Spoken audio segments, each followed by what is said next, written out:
हो जाता है 2-2।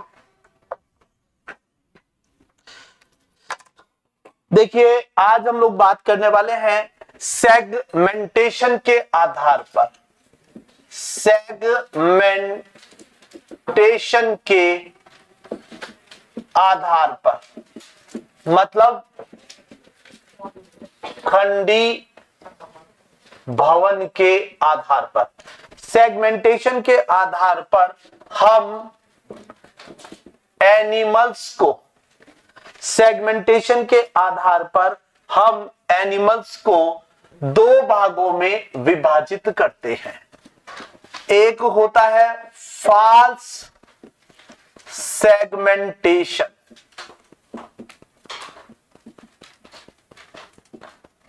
आभासी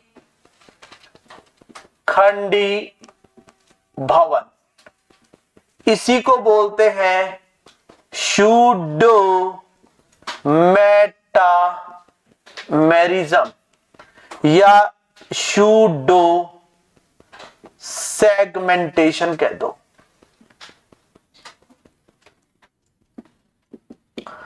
आभासी खंडी भवन या इसी को हम लोग क्या बोलते हैं, शूडो मेटामेरिज्म या शूडो सेगमेंटेशन। दूसरा आप लोग यहां पर बताएंगे मेटामेरिज्म।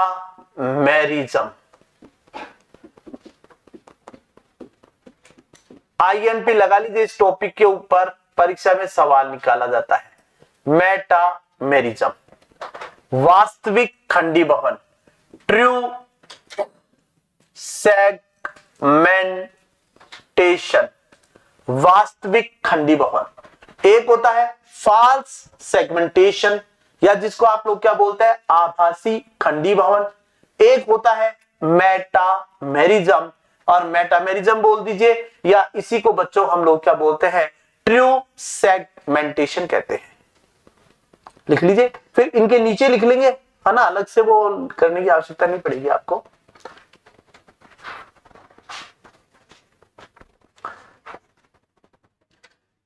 लिख लिया, लिखिए फॉल्स के नीचे लिखो ऐसे एनिमल्स जिनमें केवल बाह्य खंडी भवन पाया जाता है। एक्सटर्नल सेगमेंटेशन, ऐसे जंतु जिनमें केवल बाह्य खंडी भवन पाया जाता है।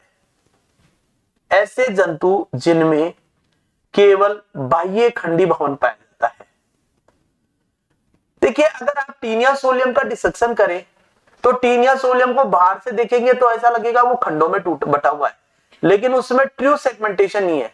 जब आप डिसेक्शन करके देखते हैं तो आपको पता लगेगा कि इंटरनल सेगमेंटेशन तो है ही नहीं, यहां पर केवल एक्सटर्नल सेगमेंटेशन पाया जाता है। इंटरनल सेगमेंटेशन क्या होता है, एब्सेंट। एग्जाम्पल आप देंगे यहां पर फॉल्स सेगमेंटेशन का, इसका बहुत बढ़िया और सुंदर एग्जाम्पल है फाइलम प्लेटीहेल्मिन्थिज। प्लेटीहेल्मिन्थिज में एक क्लास आती है, क्लास का नाम है बच्चों सिस्टोडा।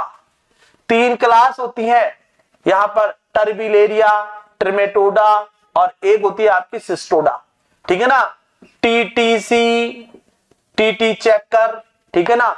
टी का मतलब टर्बिलेरिया, टी का मतलब ट्रिमेटोडा, सी का मतलब सिस्टोडा। तो क्लास सिस्टोडा का मेंबर टर्बिलेरिया में आता है प्लेनेरिया, ट्रिमेटोडा में आता है आपका फेशियोला हिपेटिका, सिस्टोसोमा मेंसुनी, डिप्लोजून, और सिस्टोडा में एग्जांपल आता है टीनिया सोलियम, टीना नाना, इकाइनोकोकस। किस में आते हैं, टीनिया, इसमें सिस्टोडा में। तो यहां पर इसमें क्या आएगा बच्चों, टीनिया सोलियम।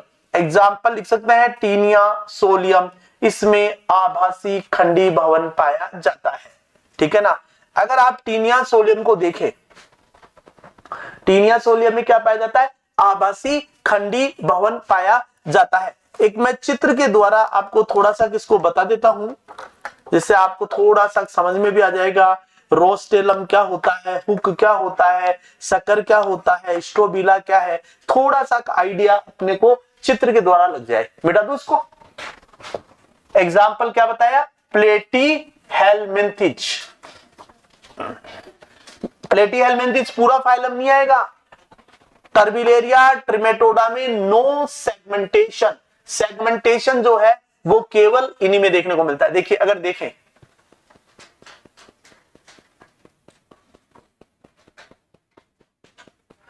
ये जो मैं बना रहा हूं इनको क्या बोलते हैं बच्चों,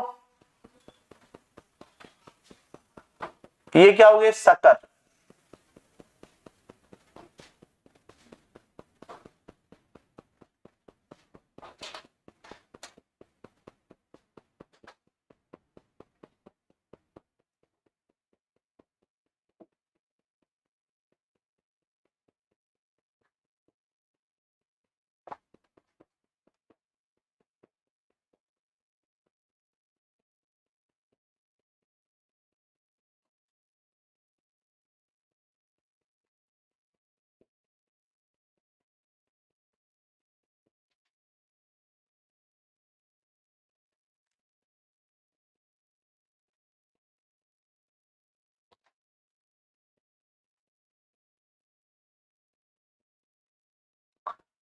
ये यहां पर ये कहलाता है रोस्टेलम,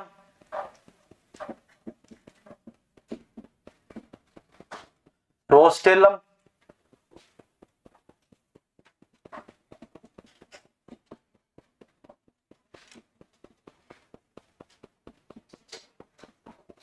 ये कहलाते हैं सकर। दो तो यहां पर ये सकर, इसमें कितने सकर पाए जाते हैं, सकर 4। कितने सकर पाए जाते हैं, कितने चूसक पाए जाते हैं, 4। ये पूरा का पूरा जो स्ट्रक्चर है इसको बोलते हैं स्कोलैक्स। ये इसकी नेक है, इसको बोलते हैं स्ट्रोबिला। और ये यहां पर आपको देखने को मिल रहे हैं, ये है फाल्स सेगमेंट। और वैसे इसके खंडों को क्या कहा जाता है, प्रोग्लोटिड्स। सेगमेंट्स को क्या बोलते हैं, प्रोग्लोटिड्स कहते हैं। सेगमेंट को क्या बोलेंगे, प्रोग्लोटिड्स। रोस्टेलम है, सकर है 4, स्कॉलेक्स, और यहां पर आप बताएंगे नेक, स्ट्रोबिला, फाल्स सेगमेंटेशन है, और यहां पर प्रोग्लोटिड्स पाए जाते हैं। प्रोग्लोटिड्स भी 3 प्रकार के हैं, इमेच्योर, मैच्योर और ग्रेविड। उनके बारे में जब फाइलम पढ़ेंगे तब डिस्कस करेंगे। अभी सिर्फ इतना सा दिमाग में रखना है कि यहां पर मैं ये बताना चाह रहा हूं कि फाल्स सेगमेंटेशन है। कैसा सेगमेंटेशन होता है इनमें, फाल्स सेगमेंटेशन देखने को मिलता है, आभासी खंडी भवन देखने को मिलता है। कैसा खंडी भवन है, आभासी।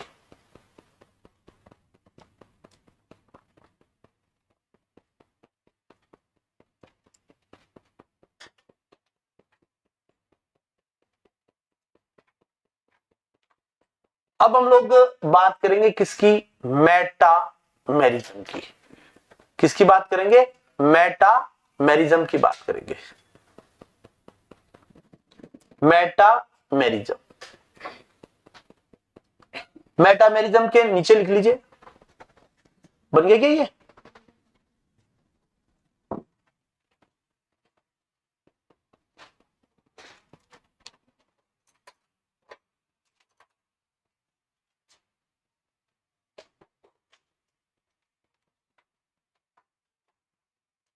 बन गया भी सबका है। अब मेटामेरिज्म के नीचे लिखो, मेटामेरिज्म के नीचे लिखिए, लिखिए ऐसे एनिमल्स जिनमें बाहरी एवं आंतरिक दोनों प्रकार का खंडी भवन पाया जाता है। ऐसे एनिमल्स जिनमें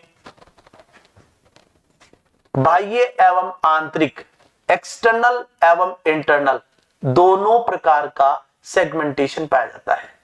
ऐसे एनिमल्स जिनमें बाह्य एवं आंतरिक दोनों प्रकार का खंडी भवन पाया जाता है क्या कहलाते हैं, मेटामेरिज्म। इन्हीं को हम लोग क्या बोलते हैं, ट्रू सेगमेंटेशन कहते हैं। क्या कहेंगे बच्चों, इसको ट्रू सेगमेंटेशन कहेंगे। क्लियर। अब हाँ, एक इंपॉर्टेंट चीज, आप लोगों ने मेरे हिसाब से तो जेनेटिक्स की प्रॉब्लम सबने एलन वाली सीट से निकाल ली होगी। दिव्या नाम है नाम, प्रियंका, सॉरी, प्रियंका को आप सारे स्टूडेंट प्रॉब्लम्स जो है ना, जो जेनेटिक्स की जो जो प्रॉब्लम आ रही है, आप एलन की सीट में नंबर लगा लीजिए, ठीक है ना, और मैं वो नंबर नोट कर लूंगा आपसे, क्योंकि सबसे तो एक से पूछा नहीं जाएगा, ठीक है ना। और चूंकि भाई ये स्टूडेंट रेगुलर प्रॉब्लम निकालती है, इसलिए जो रेगुलर प्रॉब्लम निकाल रहा है ना, वो मेरे दिमाग में तुरंत चढ़ जाता है, वो दिमाग में रहता है ये बच्चा पढ़ रहा है, कर रहा है कुछ, ठीक है ना। जैसे ये निकालती है, जैसे 2-5 बच्चे हैं जो लगातार प्रॉब्लम निकाल रहे हैं, बाकी क्या करते हैं वो तो वो जाने। तो आप जिनकी जो प्रॉब्लम्स हो वो कृपया करके आप कल आप अपनी एलन की सीट लिया ना, और आप भैया उस संख्या क्रमांक बता देना, ठीक है ना। 5 मिनट सामान्य रूप से भाई क्लास में 5-7 मिनट लेट से आते हैं, तो उस समय आप खड़े हो जाना और इनसे प्रॉब्लम के निशान लगवा लेना, फिर मैं उनका अपने YouTube चैनल के ऊपर मैं पूरा डिस्क्रिप्शन आपको सीधा दे दूंगा, क्योंकि हर चीज क्लास में एक्सप्लेन करना इससे बहुत पॉसिबल नहीं हो पाता। तो प्रॉब्लम ऑनलाइन दे दूंगा, मैं आपको बता दूंगा कि भैया कल आप इतने बजे ऑनलाइन रहना, ये अपना YouTube चैनल है, इस पर आप आ जाना, ठीक है ना। तो 30 मिनट, 45 मिनट, 1 घंटा, जितना भी समय लगेगा आपकी प्रॉब्लम सोल्व करा देंगे, ठीक है। सबसे बढ़िया तरीका है ये, ठीक है। तो इस बार इसको प्रॉब्लम नोट करा देना, अगली बार किसी और को दे देंगे ये दायित्व, ठीक है। हर चैप्टर की प्रॉब्लम सोल्व होनी चाहिए, मेरा मानना ये है, तब पढ़ने का मजा है, और इसी से पढ़ेंगे। और आप भी थोड़ा इंडिकेट करना कि कौन कौन बच्चे प्रॉब्लम दे रहे हैं। जो प्रॉब्लम दे रहा है इसका मतलब वो कर रहा है, जो नहीं कर रहा है वो कोई प्रॉब्लम नहीं देगा। जो प्रॉब्लम दे देना समझ जाओ वो पढ़ रहा है, पता लग जाता है उससे। और जिसका प्रॉब्लम का लेवल बहुत हल्का आता है उससे भी पता लग जाता है कि वो पढ़ता नहीं है, केवल मन रखने के लिए प्रॉब्लम दे रहा है, वो भी पता लग जाता है, ठीक है ना। दोनों चीजें भाप लेंगे। लिख लिया मेटामेरिज्म में? मेटामेरिज्म में लिखेंगे फाइलम एनिलिडा, फाइलम एनिलिडा और फाइलम आर्थ्रोपोडा। देखिए अर्थवर्म आपका कॉकरोच, एनिलिडा, आर्थ्रोपोडा, इनमें ट्रू सेगमेंटेशन देखने को मिलता है, ठीक है ना। इसी तरह से मसल्स के अंदर मायोटोम्स, मसल्स में मायोटोम्स सेगमेंट देखने को मिलते हैं। ये सब मेटामेरिज्म के एग्जाम्पल है, ये सब किसके एग्जाम्पल है? मेटामेरिज्म के। आईएमपी लगा लीजिए, मेटामेरिज्म पर सवाल परीक्षा में पूछा जाता है। एक लाइन और लिख लीजिए इसके नीचे, सेगमेंट, सेगमेंट क्रमिक रूप से, सेगमेंट क्रमिक रूप से रिपीट होते हैं, पुनरावर्ती करते हैं, रिपीट होते हैं। सेगमेंट क्रमिक रूप से रिपीट होते हैं या पुनरावर्ती करते हैं, इन्हें मेटामियर कहते हैं, इन्हें मेटामियर कहते हैं। इन्हें क्या बोलेंगे बच्चों? मेटामियर कहते हैं, मेटामियर कहते हैं। इस प्रकार का सेगमेंटेशन मेटामेरिज्म कहलाता है। समझ में आ गया होगा सबको मेटामेरिज्म क्या है? बहुत सिंपल है। आगे चलते हैं, 1 सेकंड दोबारा देख लीजिए। एनिमल्स को हम किसके आधार पर? सेगमेंटेशन के आधार पर, on the basis of segmentation, खंडी भवन के आधार पर जंतुओं को 2 भागों में बांटा। एक बांटा फास्ट सेगमेंटेशन, एक मेटामेरिज्म। इसको आप स्यूडो मेटामेरिज्म भी बोल सकते हैं। इसके अंदर एक्सटर्नल सेगमेंटेशन होता है, इसमें एक्सटर्नल और इंटरनल होता है, सेगमेंट रिपीट होता है, ठीक है ना। मेटामियर कहलाता है, इसे मेटामेरिज्म कहते हैं। ये किसमें देखने को मिलता है? फाइलम प्लेटीहेल्मिन्थिस, पूरे प्लेटीहेल्मिन्थिस में नहीं, प्लेटीहेल्मिन्थिस की क्लास टेस्टोडा। एग्जाम्पल दिया टीनिया। इसका मेटामेरिज्म का एग्जाम्पल क्या बताएंगे? फाइलम आर्थ्रोपोडा, और क्या बताएंगे? Phylum Annelida. क्लियर? आगे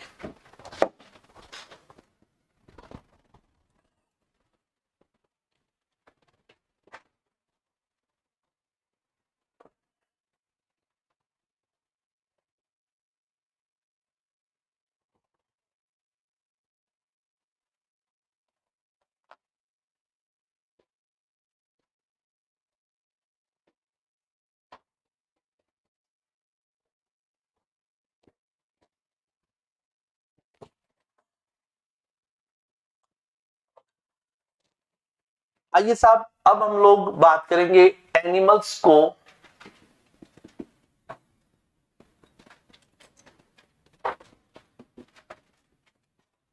किसके आधार पर, embryonic development, last point discuss कर रहे हैं, भ्रूणीय परिवर्तन के आधार पर, on the basis of embryonic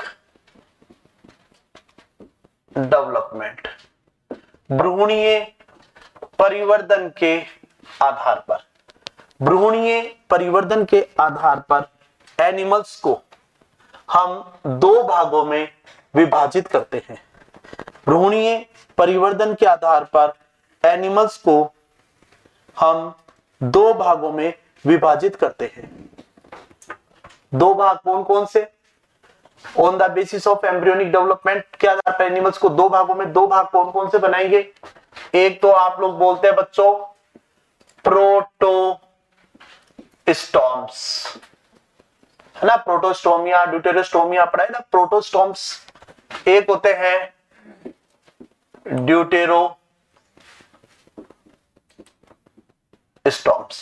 प्रोटोस्टॉम्स, एक आप लोग बताएंगे भाई साहब ड्यूटेरोस्टॉम्स, प्रोटोस्टॉम्स एक बताएंगे ड्यूटेरोस्टॉम्स।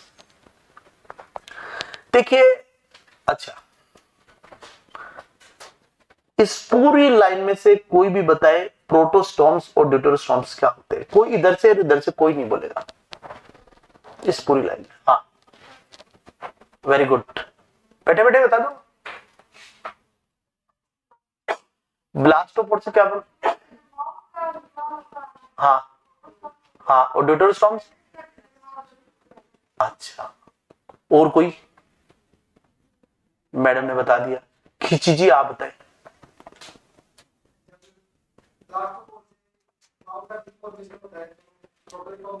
बिल्कुल बिल्कुल बिल्कुल, अच्छा ब्लास्टोपोर से एनस, अच्छा और इधर से, हाँ हाँ हाँ भैया, आप लोग क्या करते हो, रटी रटाई परिभाषाएं पढ़ी हैं आपने, ढंग की किताबें नहीं पढ़ी, ढंग की किताबों के ढंग के टेक्स्ट नहीं पढ़े, है ना। प्रोटो, प्रोटो का मतलब होता है फर्स्ट, स्टोम्स का मतलब होता है माउथ। ऐसे एनिमल जिनमें ब्लास्टोपोर से माउथ बनता है उनको तो कहते हैं प्रोटोस्टोम्स। इसमें कहीं पर एनस का नाम छुपा हुआ है क्या इस शब्द में, मैं तोड़ता हूं इसको, देखो दिया है ना, आरी से काटता हूं इसको। ड्यूटेरोज इसका मतलब होता है अदर, स्टोम्स का मतलब होता है माउथ। ऐसे एनिमल जिनमें ब्लास्टोपोर के अलावा किसी अन्य छिद्र से माउथ का निर्माण होता है उनको क्या कहते हैं, ड्यूटेरोस्टोम्स। कहीं नहीं लिखा हुआ अच्छी किताबों में कि साहब इससे एनस बनती है, कहीं नहीं लिखा हुआ अच्छी किताबों में। पर हमें क्या है कि गलत पढ़ाया गया, हमेशा यही पढ़ाते थे। आप सही कह रहे हो बिल्कुल कि ब्लास्टोपोर से क्या बने, माउथ, प्रोटोस्टॉम्स, ब्लास्टोपोर से क्या बने, एनस, ड्यूटेरोस्टॉम्स। पर गलत है डेफिनेशन। प्रोटोस्टॉम्स तो सही है, ड्यूटेरोस्टॉम्स के लिए क्या बताएंगे, याद रख लीजिए, आज इसको ठीक कर लेना आप, है ना। प्रोटोस्टॉम्स, प्रोटोस और स्टॉम्स, स्टॉम्स कहीं पर भी बायोलॉजी में आए इसका मतलब होता है माउथ, प्रोटोस का मतलब होता है फर्स्ट, यानी कि ब्लास्टोपोर से क्या बने बच्चों, माउथ। तो ऐसे एनिमल जिनमें ब्लास्टोपोर से माउथ बनता है, ऐसे एनिमल जिनमें ब्लास्टोपोर से माउथ बनता है उनको हम लोग क्या बोलते हैं, प्रोटोस्टॉम्स। ड्यूटेरोस्टॉम्स में दो शब्द हैं, तोड़िए, ड्यूटेरोज एक होता है स्टॉम्स, ड्यूटेरोज का मतलब होता है अदर, अन्य, स्टॉम्स का मतलब होता है माउथ। ब्लास्टोपोर के अलावा अन्य छिद्र से माउथ बने। माउथ जो है ब्लास्टोपोर के अलावा अन्य छिद्र से बनता है। अगर अन्य छिद्र से बने तो इसे हम लोग क्या बोलेंगे, क्या कहेंगे इसको, ड्यूटेरोस्टॉम्स। तो ऐसे एनिमल जिनमें ब्लास्टोपोर के अलावा अन्य छिद्र से माउथ बने, ड्यूटेरोस्टॉम्स। क्या कहेंगे इसको, ड्यूटेरोस्टॉम्स कहेंगे। समझ में आ गई सबको, क्लियर बात, मिटा दूं? अच्छा, एग्जाम्पल भी तो लिख लो। पहले मैं आप लोगों को थोड़ा सा, कल भी मैंने चित्र में ब्लास्टोपोर बनाकर बताया था, उससे आपको आइडिया हो गया होगा क्या। कल आप लोगों को इस तरह से हमने एक चित्र बनाया था, ध्यान आ रहा होगा आपको, थोड़ा बड़ा बना देता हूं, पीछे वालों को भी नजर आ जाएगा।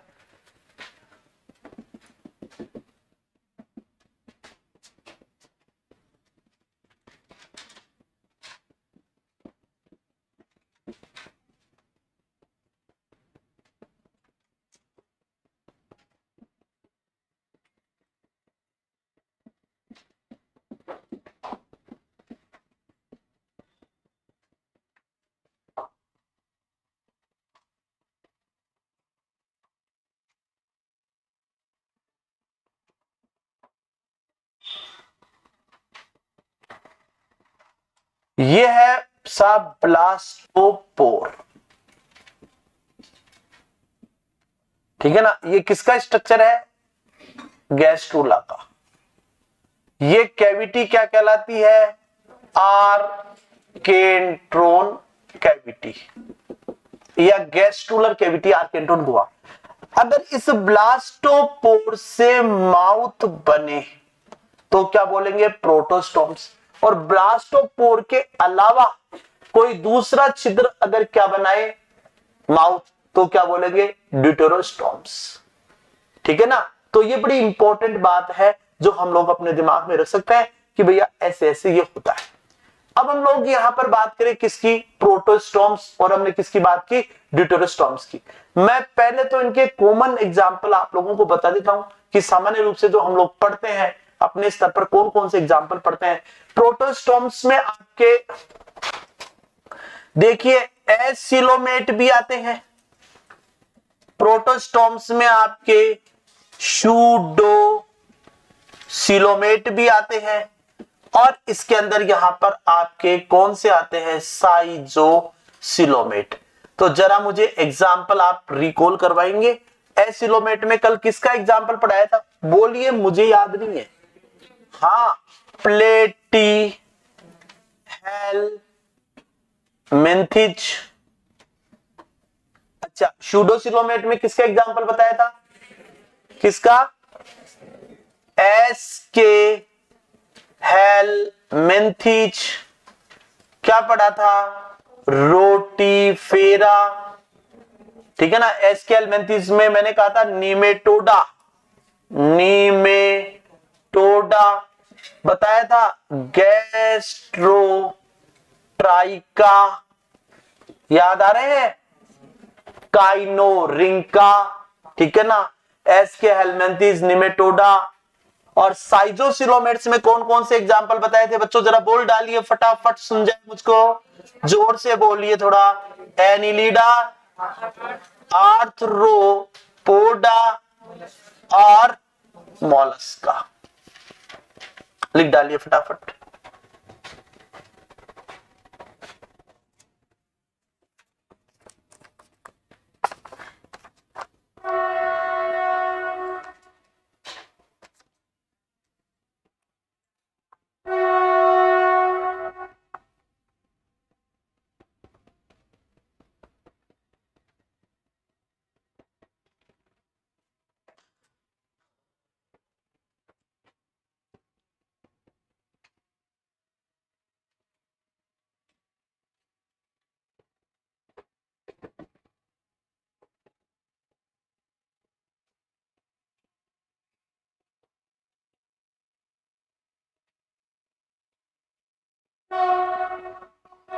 लिखिए जी। ये सब किस में आते हैं? प्रोटोस्टॉम्स में आते हैं। जबकि ड्यूटेरोस्टॉम्स में क्या आएंगे बच्चों? एंटेरोसिलोमेट आते हैं। और एंटेरोसिलोमेट का example phylum Echinodermata,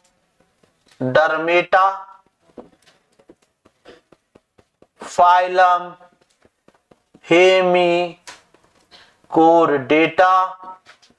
phylum Chordata. ये बच्चों सारे के सारे एंटेरोसिलोमेट होते हैं। ये कैसे होता है? एंटेरोसिलोमेट। एंटेरोसिलोमेट होते हैं।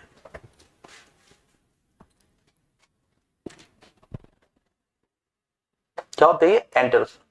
अब मेरी तरफ ध्यान देंगे आप लोग। क्या एंटेरोसिलोमेट होते हैं?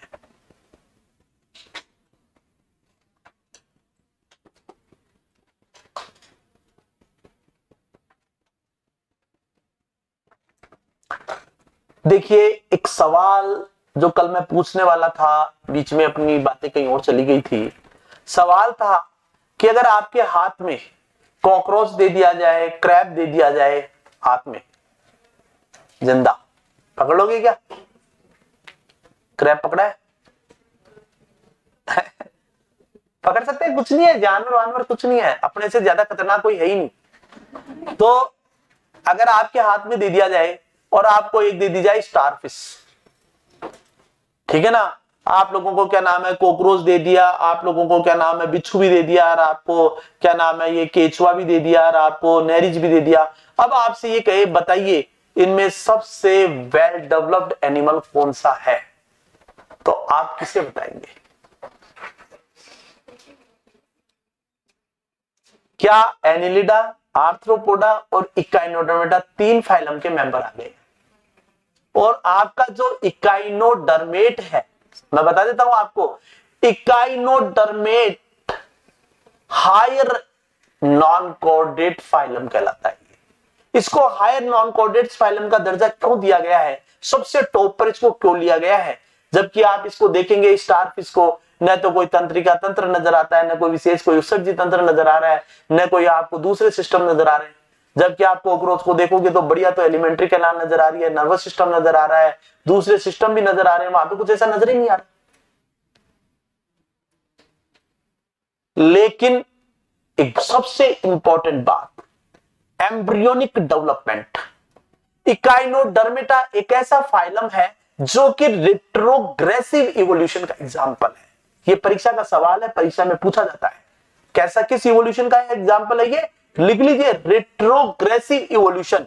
कौन सा फाइलम है जिसमें रिट्रोग्रेसिव इवोल्यूशन देखने को मिलता है? रिट्रोग्रेसिव इवोल्यूशन, प्रतिगामी उद्विकास, मतलब डेवलप्ड होने के बाद में वापस कैसा हो गया? रिग्रेड हो गया।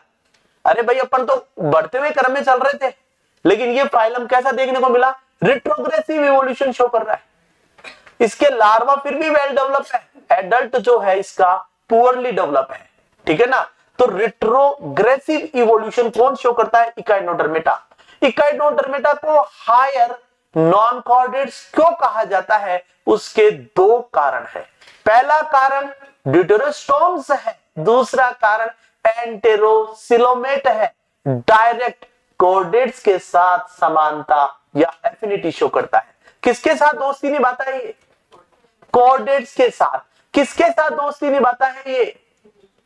किसके साथ? हेमिकॉर्डेट्स और कॉर्डेट्स के साथ में ये भैया अपनी फ्रेंडशिप निभाता है। क्यों? क्योंकि उनके साथ ये सिमिलरिटी शो कर रहा है। क्यों सिमिलरिटी शो कर रहा है? कारण क्या है?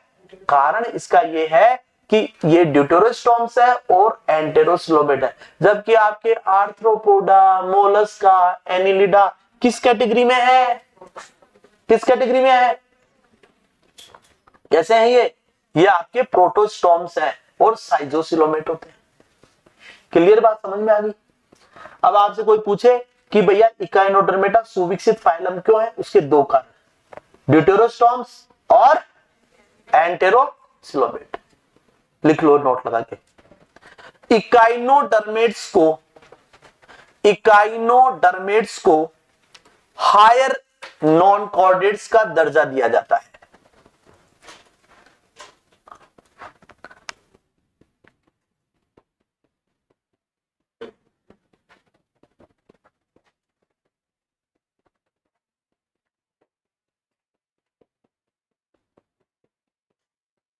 इकाइनोडर्मेट्स को हायर नॉन कॉर्डेट्स का दर्जा दिया जाता है क्योंकि ये ड्यूटेरोस्टोम्स एवं एंटेरोसिलोमेट होते हैं।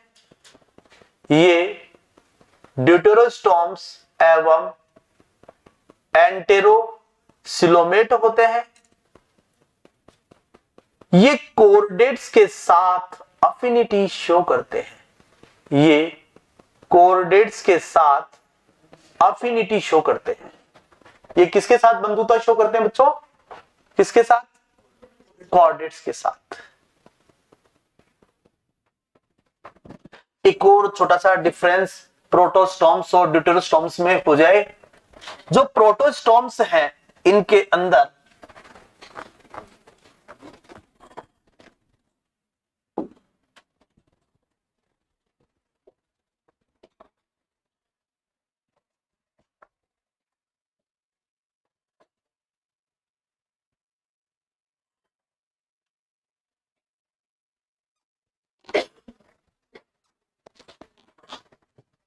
ये जो प्रोटोस्टोम्स हैं, इन प्रोटोस्टोम्स के अंदर आप लोग बताएंगे स्पाइरल एंड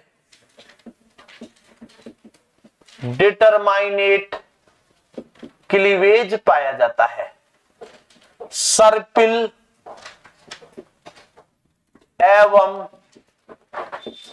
निर्धारी प्रकार का विदलन पाया जाता है।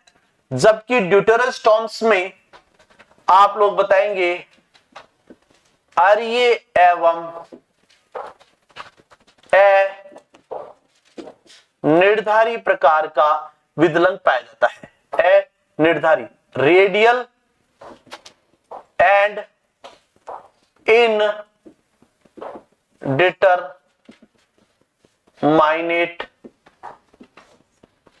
Cleavage. Radial and indeterminate cleavage. आर्य एवं निर्धारी प्रकार का विदलन।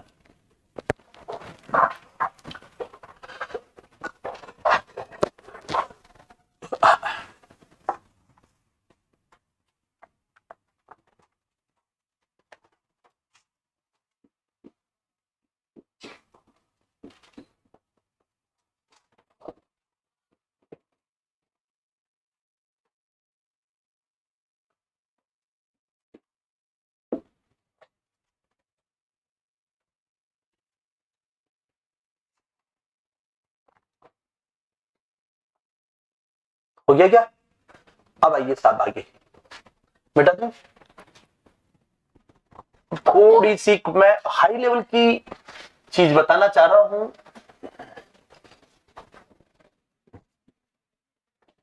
थोड़ा सा 2-5 लाइनें बतानी है, ज्यादा नहीं बतानी। अभी रिसेंट क्लासिफिकेशन का जो ट्रेंड है ना वो बता रहा हूं आपको। देखिए प्रोटोस्टोमिया को हम 2 कैटेगरी में डिवाइड करते हैं। एक तो होता है लोफोट्रोकोजोआ। लोफोट्रोकोजोआ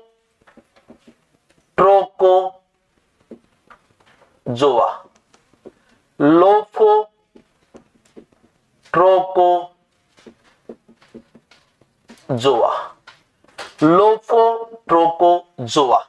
एक होता है इकडाइसोजोआ।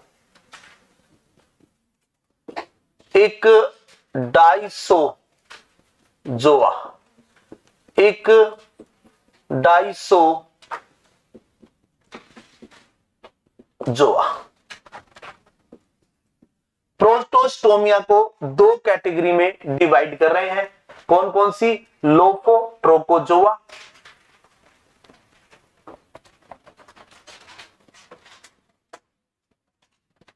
देखिए ऐसे एनिमल जिनमें लोफोफोर पाए जाते हैं, लोफोफोर,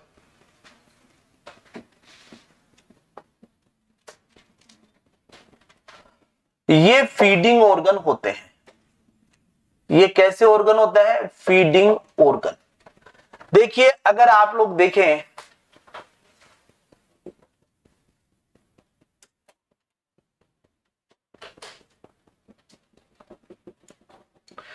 ये तो यहां पर तो ये तो सीलियरी टफ्ट पाया जाता है। आप लोगों ने ट्रोकोफोर लार्वा का नाम सुना होगा, नेरिस का लार्वा। और यहां पर एक विशेष प्रकार का ऑर्गन प्रेजेंट होता है जिसको बोलते हैं लोफोफोर। क्या पाया जाता है बच्चों? लोफोफोर। तो देखिए ऐसे एनिमल जिनमें लोफोफोर प्रेजेंट है उनको किसमें रखा है? लोफोट्रोपोजोआ में। किसमें रखा है? लोफोट्रोपोजोआ के अंदर रखा है ऐसे एनिमल जिनमें क्या पाया जाता है? लोफोफोर। या तो लोफोफोर हो सकता है या इनमें ट्रोकोफोर लार्वा भी पाया जा सकता है। कौन सा लार्वा? Trochophore larva. तो ऐसे एनिमल जिनमें ट्रोकोफोर लार्वा या लोफोफोर हो सकता है। जैसे आप कहोगे ट्रोकोफोर तो कहां पर देखने को मिलता है? एनिलिडा में देखने को मिलता है। एनिलिडा में आपका क्या मिलता है? ट्रोकोफोर। लेकिन सब जगह आपका ट्रोकोफोर लार्वा थोड़ी होता है। तो ऐसी स्थिति में वहां पर लोफोफोर ऑर्गन भी पाया जा सकता है। तो जिनमें लोफोफोर पाया जाता है, दोनों भी पाए जा सकते हैं, लेकिन दोनों में एक भी पाया जाता है, उनको हमने किस ग्रुप में रख दिया? लोफोट्रोकोजोआ में रख दिया। किस में रख दिया? लोफोट्रोकोजोआ के अंदर रख दिया। इसके एग्जाम्पल हम लोग यहां पर बताएंगे। एक तो फ्लैटवर्म, रोटीफर्स, क्या क्या बताएंगे? फ्लैटवर्म्स, रोटीफर्स, एनिलिडा और मोलस्का। हमने इसमें आर्थ्रोपोडा को नहीं रखा है। आर्थ्रोपोडा को किस में रखेंगे? इग्डाइसोजोआ में रखेंगे। फ्लैटवर्म्स में क्या आता है? प्लेटीहेल्मिन्थीज है, ठीक है ना। रोटीफर्स जिनको व्हील एनिमल भी कहते हैं, आप इतना लिख लो।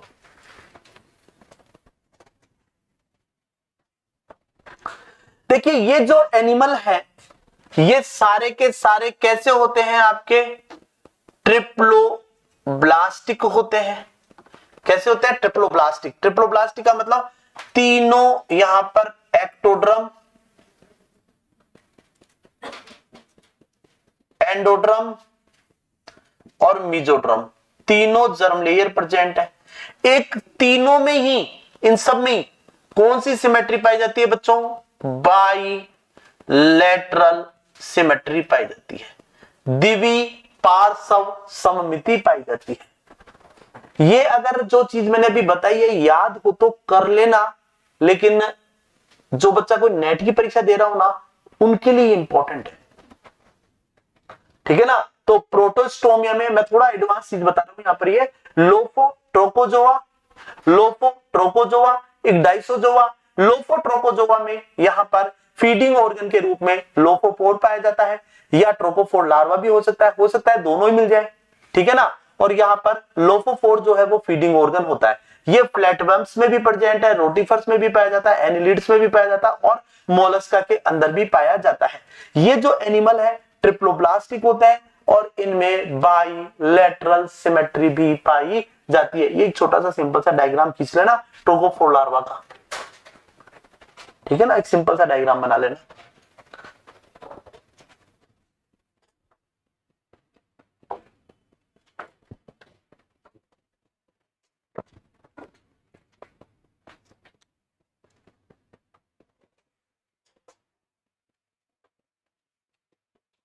चलो आगे।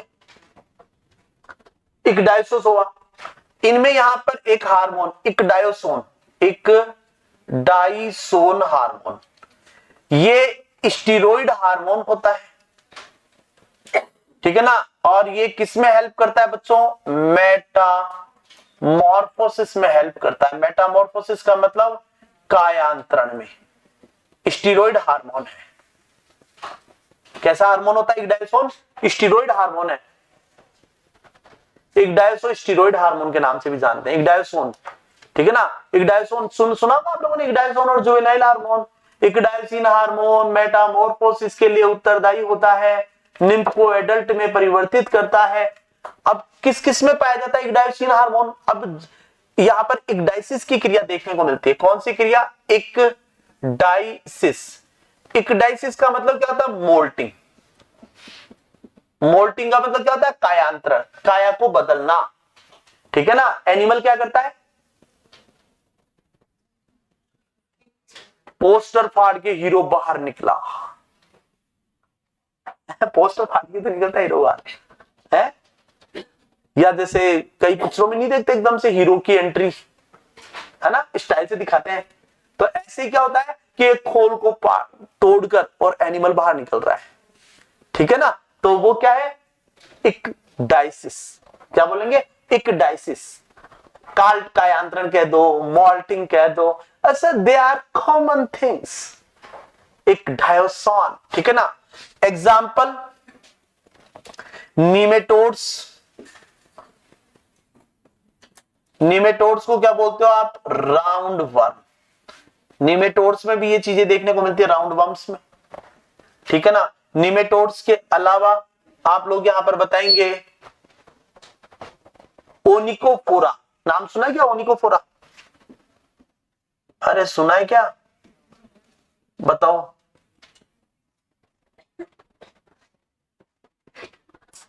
क्या आता है सीमा ओनिकोफोरा में? इधर से कोई बताए ओनिकोफोरा में कोई एग्जांपल। Very good. ओनिकोफोरा। हे भगवान, आप उस कनेक्टिंग लिंक को क्यों भूल जाते हो जो आर्थ्रोपोडा को किससे? एनिलिडा को जोड़ता है। क्या नाम है? पेरीपेटस। क्या बोलते हैं ओनिकोफोरा में क्या आता है? पेरीपेटस।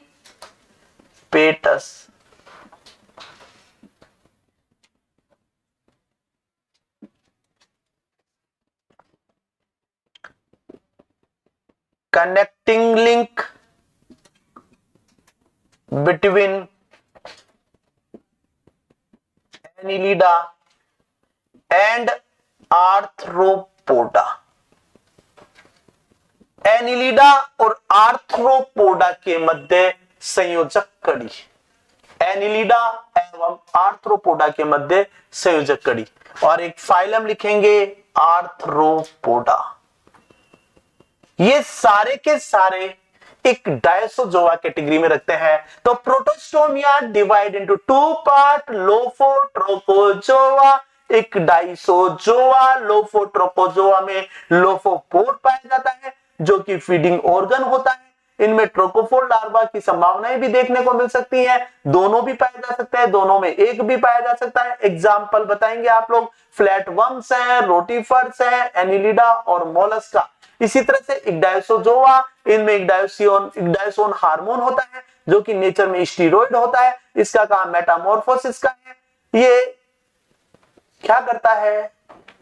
पोस्टर को फाड़ के हीरो को बाहर निकालता है, कवच को तोड़कर एनिमल को बाहर निकालता है, मेटामॉर्फोसिस करता है। एग्जाम्पल निमेटोड्स, ओनिकोफोरा और Arthropoda. Ecdysis term is a very very important term.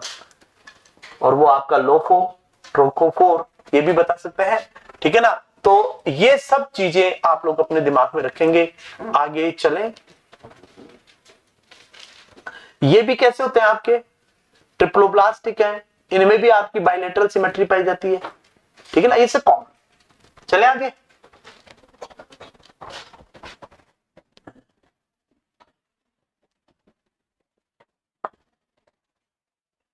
ये साहब एनिमल्स के वर्गीकरण का आधार।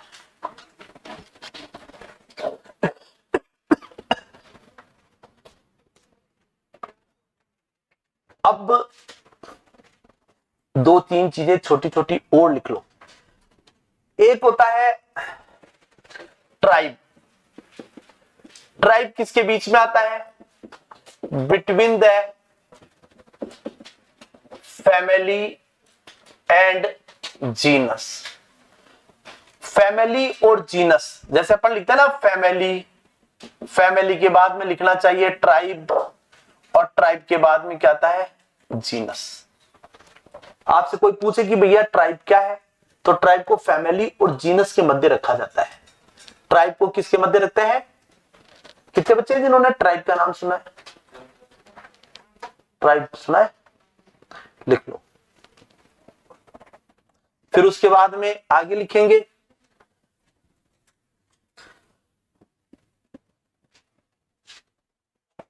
आपका जीनस और स्पीसीज के बीच में सेक्शन, ठीक है ना, वो भी लिखा देते हैं। एक आता है सेक्शन एंड सीरीज। सेक्शन और सीरीज ये किसके बीच में रखते हैं? एक तो क्या होता है सेक्शन, एक क्या होता है सीरीज। सेक्शन और सीरीज को किसके बीच में रखते हैं? किसके बीच में रखेंगे? जीनस और स्पीसीज के बीच में। जीनस एंड स्पीसीज के मध्य।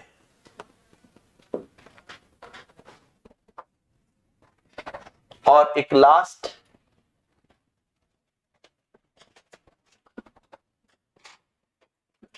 वैरायटी एंड फॉर्म्स आ जाती ना, कि फला फला फॉर्म्स, ब्रेसिका, ओलेरेसिया, वैरायटी, ऐसे पढ़ते हैं उनके आगे, ठीक है ना। ब्रेसिका, कैंपस्ट्रिस, वैरायटी, वैरायटी आगे, स्पीसीज के बाद में वैरायटी या फॉर्म्स लिखते हैं। किसके बाद में लिखा जाता है? स्पीसीज के बाद में। स्पीसीज के बाद में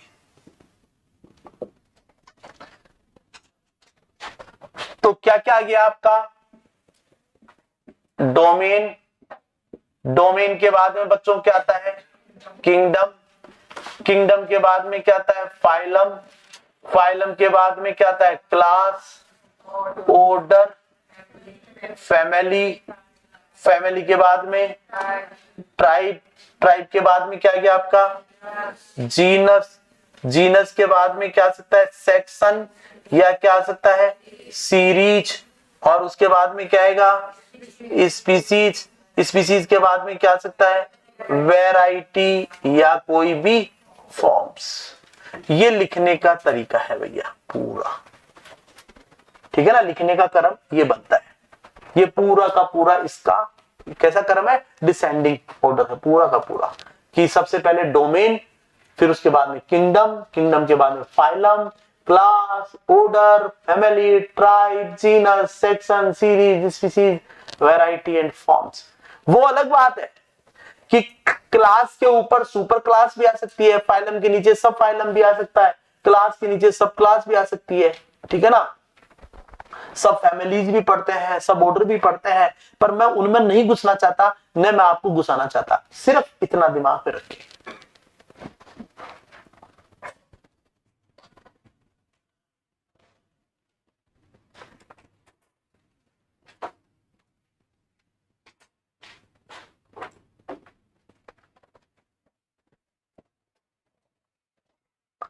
मिटा दूं?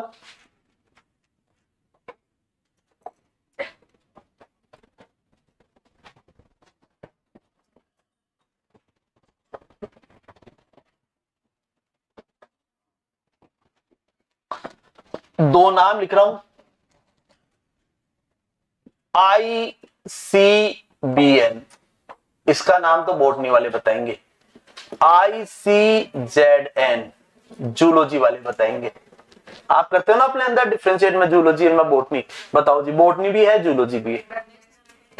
इंटरनेशनल कोड, देखो international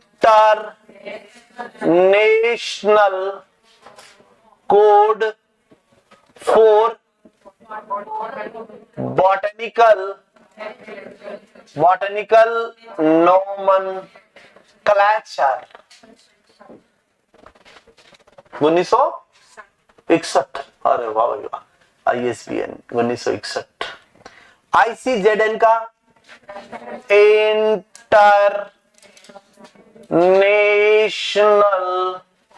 code for zoological nomenclature. लिख डालो भैया, कई बार इनके पूरे नाम पूछ लेते हैं। देखो याद रखना, अगर आपको मान लीजिए कोई एनिमल मिल गया, उसका नोमेनक्लेचर कौन सी संस्था करती है? ICZN। और अगर आपको कोई प्लांट मिल गया तो उसका नोमेनक्लेचर का अधिकार किसका है? ICBN का।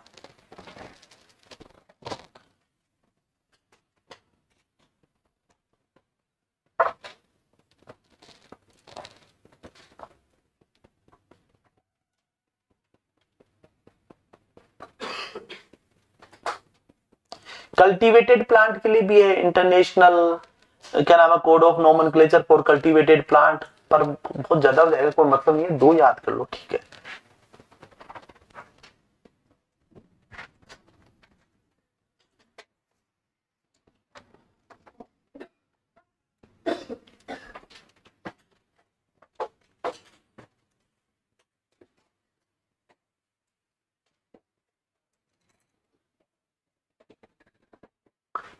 मिटा दूं? अब लिखिए नोमेनक्लेचर टाइप।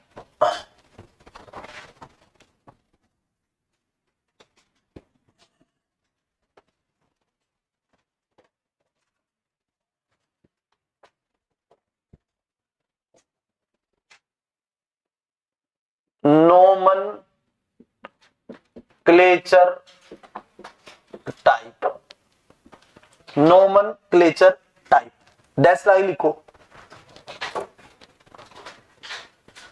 एक ऑथेंटिक और स्टैंडर्ड स्पेसिमेन, एक ऑथेंटिक और standard, authentic and standard specimen जो कि फर्स्ट टाइम देखा गया हो, जो कि फर्स्ट टाइम देखा गया और उसका नामकरण किया गया। फर्स्ट टाइम देखा गया और उसका नोमेनक्लेचर किया। फर्स्ट टाइम देखा और उसका क्या कर दिया? नोमेनक्लेचर कर दिया।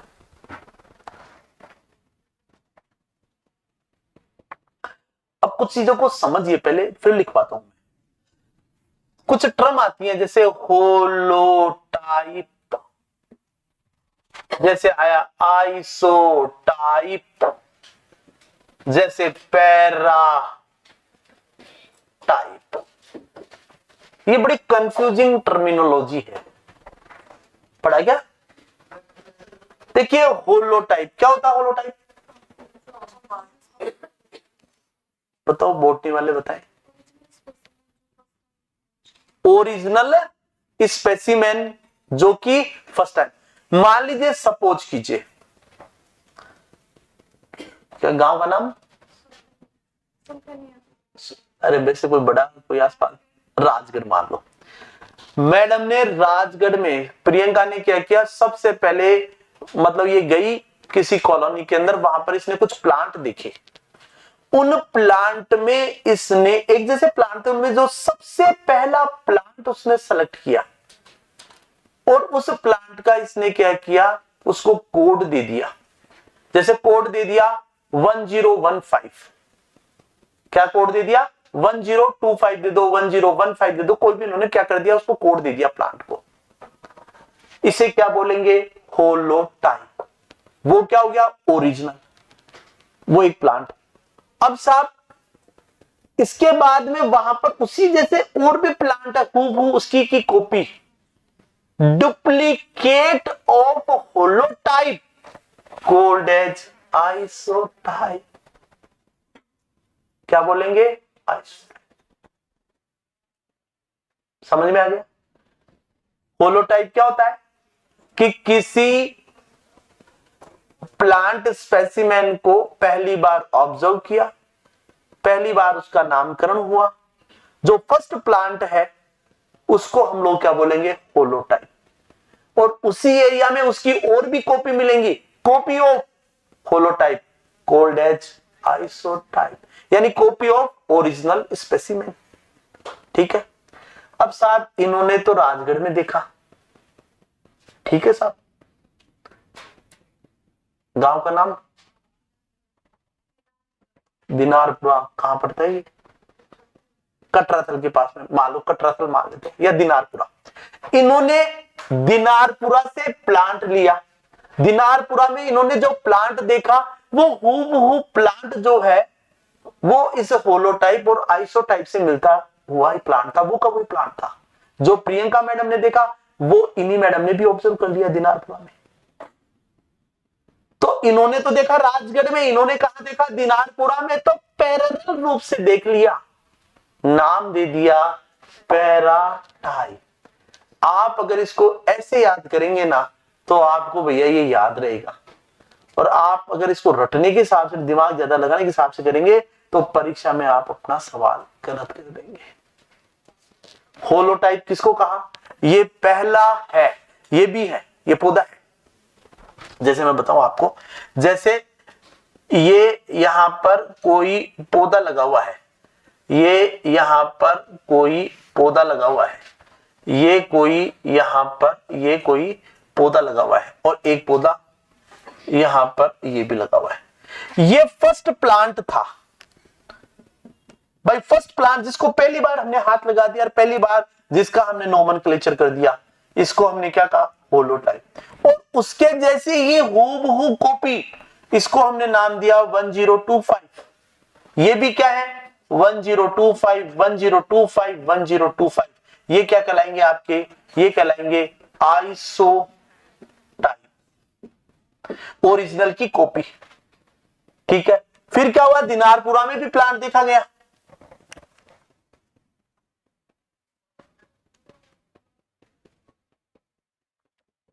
दिनारपुरा में जो मिला उसको नंबरिंग देंगे 1026। क्या दे दें इसको? 1026 देते, कोई भी नंबरिंग दे दो, आपका मर्जी, 1 2 3 कुछ भी दे दो, 1026 दे दिया नंबरिंग। ये प्लांट भी इसी से सिमिलरिटी रखता था, ये इसी की कॉपी थी एक प्रकार से, लेकिन वो कहां मिला? दिनारपुरा में। उसका नामकरण, उसका हमने नंबरिंग क्या कर दी? अलग कर दी। वो इसके लिए क्या कहलाएगा? पैराटाइप। समझ में आ गया? क्या क्या बताया? Holotype, isotype, paratype. ठीक है। कोई ड्रास्टिक तूफान, चक्रवात आए, होलोटाइप, आइसोटाइप, पैराटाइप सब खत्म हो गए। क्या हो गए? सब खत्म हो गए। अब साहब वैशाली को मिल गया एक पौधा, अब ये उसका नामकरण करेगी, ये उसका क्या करेगी? नामकरण। तो ये पौधा रिकॉर्ड में पहले भी था, लेकिन अब स्पेसिमेन के रूप में आपका होलोटाइप, आइसोटाइप, पैराटाइप खत्म हो चुके। किसके कारण खत्म हुए? कोई ड्रास्टिक परिवर्तन हुआ, चेंज हुआ, तो फिर नए सिरे से तो नोमेनक्लेचर होगा, तो अब उसका नाम पड़ जाएगा नियोटाइप। क्या बोलेंगे? नियोटाइप। आइए सुनिए। एक होता है लैक्टोटाइप। लैक्टोटाइप क्या है? आप रिसर्च कर रहे हैं, आप किसी प्लांट का नोमेनक्लेचर किया, पब्लिकेशन के टाइम उसका होलोटाइप मिस हो गया, क्या बोलेंगे? लैक्टोटाइप। क्या कहा मैंने? रिसर्च कर रहे हैं, रिसर्च करते समय हमने प्लांट ऑब्जर्वेशन किया, हम नोमेनक्लेचर कर रहे थे, नोमेनक्लेचर कर रहे थे, तब हमारे सामने होलोटाइप मिस था, नहीं पता लगा हमें होलोटाइप का, तो क्या बोल देंगे? क्या बोलेंगे? क्या? अच्छा, अब अगर आपसे कोई ये कहे, तो अब एक काम करो, आप परिभाषाएं लिख लो एक बार। सबसे पहले लिखो ये क्या परीक्षा में सवाल पूछा जाता है, और मैं आपको एक बात हूं, ये वो सवाल है जो परीक्षा में ज्यादातर बच्चों के गलत होते हैं। ये सवाल अच्छे अच्छे लोगों के गलत होते हैं, इनमें पढ़ाने वाले पढ़ने वाले भी बड़े कंफ्यूज रहते हैं यार, ये होलोटाइप और पैराटाइप। बॉटनी वाले बच्चों ने तो ज्यादा फिर भी पढ़ा हुआ है इनको, वो भी कंफ्यूज रहता है। तो होलोटाइप लिखो, होलोटाइप में लिखो ओरिजिनल स्पेसिमेन जो कि सबसे पहले ऑथर के द्वारा देखा गया, जिसका नामकरण किया गया, ऑथर के द्वारा देखा गया, उसका नामकरण किया गया, होलोटाइप कहलाता है।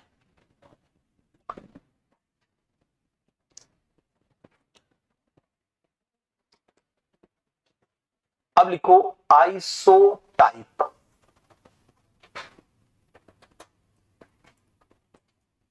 Duplicate specimen of holotype. Duplicate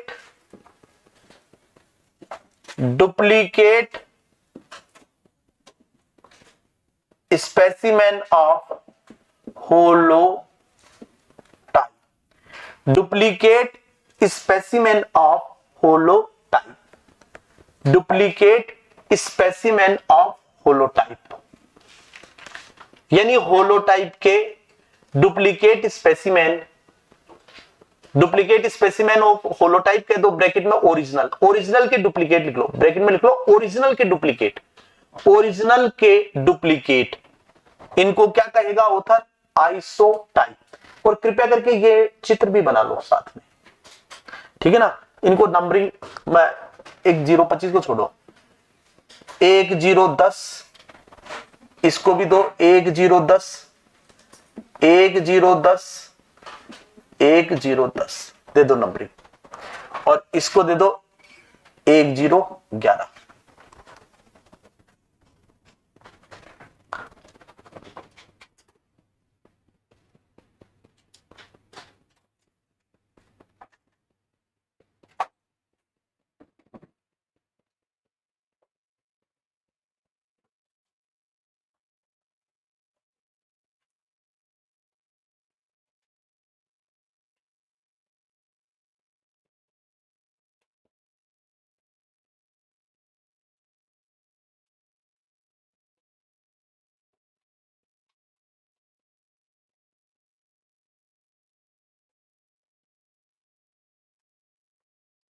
बना लिया क्या?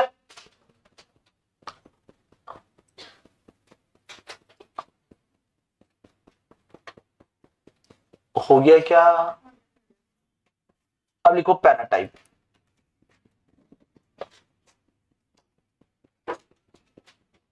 ऑथर के द्वारा, ऑथर के द्वारा, रिसर्चर भी हो सकता है, ऑथर भी हो सकता है, ऑथर के द्वारा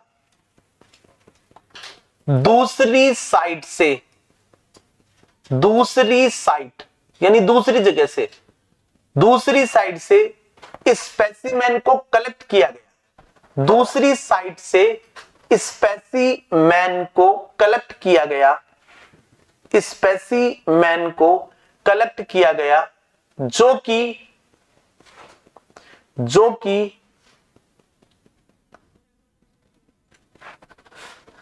ऑथर के द्वारा दूसरी साइट से स्पेसिमेन को कलेक्ट किया गया, जो कि होलोटाइप के समान था, जो कि होलोटाइप के समान था, क्या कहलाएगा जी? पैराटाइप। लिख लिया? अब लिखो बच्चों लैक्टोटाइप।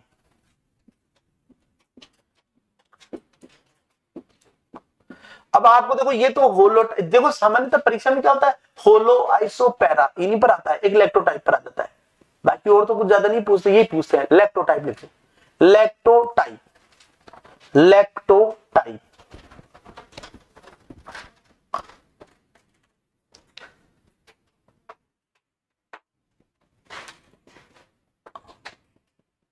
जब पब्लिकेशन के समय होलोटाइप मिस हो, होलोटाइप मिसिंग हो। पब्लिकेशन के समय जब होलोटाइप मिसिंग हो,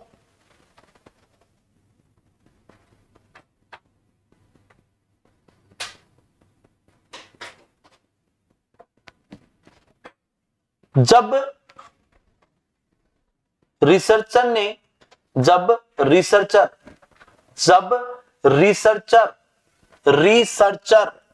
शोधार्थी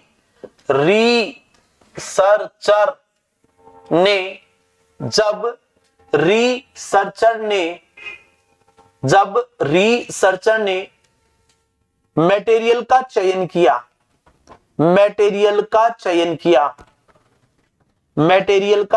किया, उस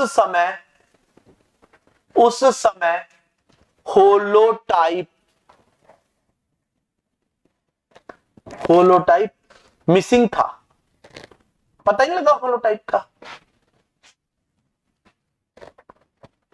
होलोटाइप मिसिंग था। और बिना होलोटाइप के ही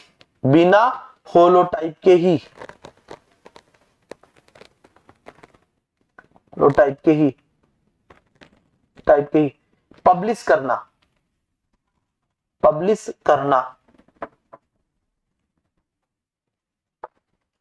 क्या कहलाएगा? लैक्टोटाइप। देखिए एक बहुत सिंपल सा एग्जांपल है। फॉर एग्जांपल के लिए, जैसे कि मैं पीएचडी कर रहा हूं, ठीक है ना, पीएचडी कर रहा हूं तो मैंने कुछ प्लांट के सैंपल्स लिए, ठीक है।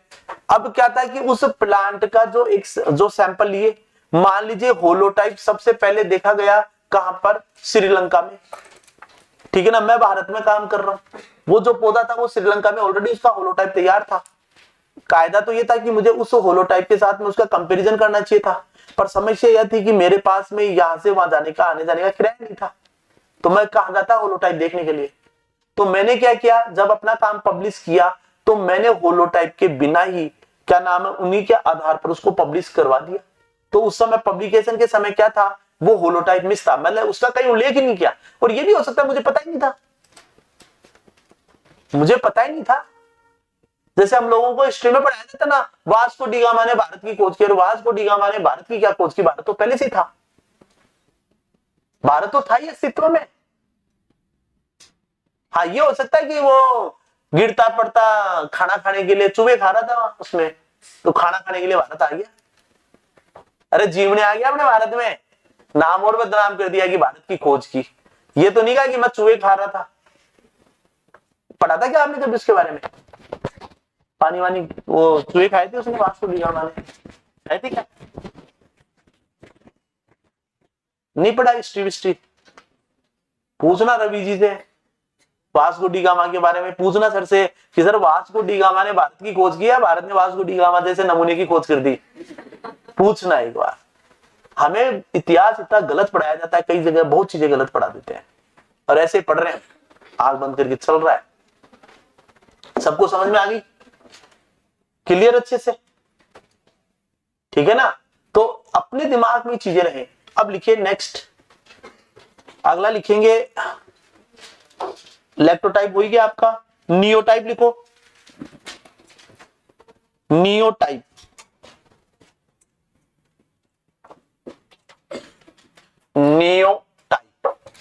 नियोटाइप लिख लीजिए।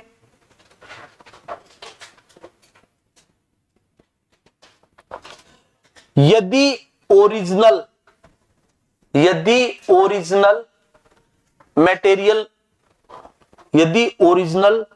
मटेरियल नष्ट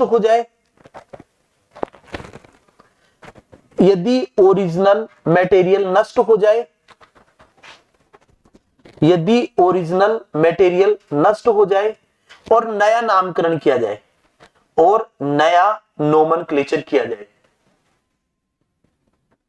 तो क्या बोलेंगे? नियोटाइप।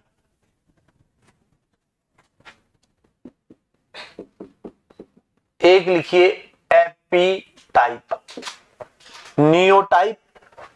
नियोटाइप के बाद में एक लिखेंगे एपीटाइप। नियोटाइप समझ में आ गया? क्या बताया? यदि ओरिजिनल स्पेसिमेन नष्ट हो जाए और फिर हम किसी नए का नोमेनक्लेचर कर लें। भाई कोई चीज खत्म हो गई तो किसी ना किसी के सर पर तो ताज रखना ही पड़ेगा, किसी ना किसी को तो दोबारा होलोटाइप बनाना पड़ेगा। तो उसका नाम दे दिया नियोटाइप। उसको होलोटाइप ने कहकर हमने क्या कह दिया, अरे ओरिजिनल था, खत्म हो गया, ठीक है ना। अब जो नया था उसको हमने क्या नाम दे दिया, एपीटाइप। अब एक लिखे नहीं नियोटाइप, अब लिखो एपीटाइप। यदि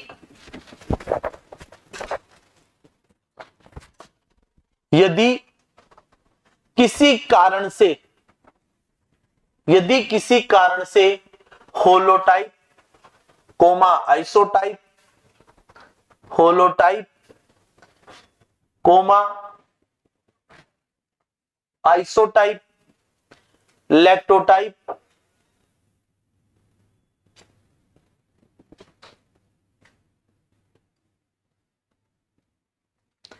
क्या लिखा आप लोगों ने,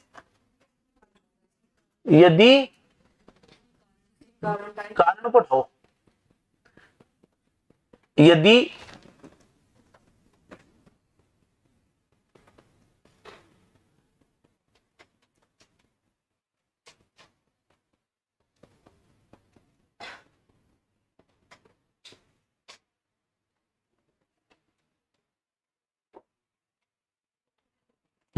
किसी समय, ऐसे लिखो इसको, यदि किसी समय, लैंग्वेज को चेंज करो, यदि किसी समय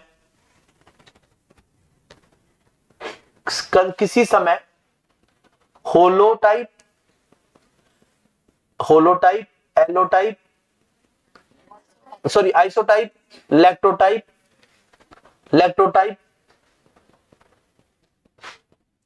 लैक्टोटाइप के समान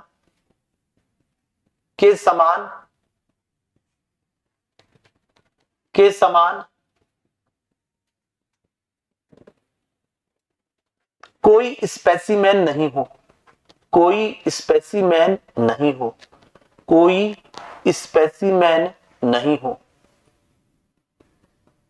मतलब डिसिमिलर हो, मतलब हमने कोई और स्पेसिमेन देख लिया लेकिन उनमें क्या है, कुछ डिसिमिलरिटीज मिल रही है।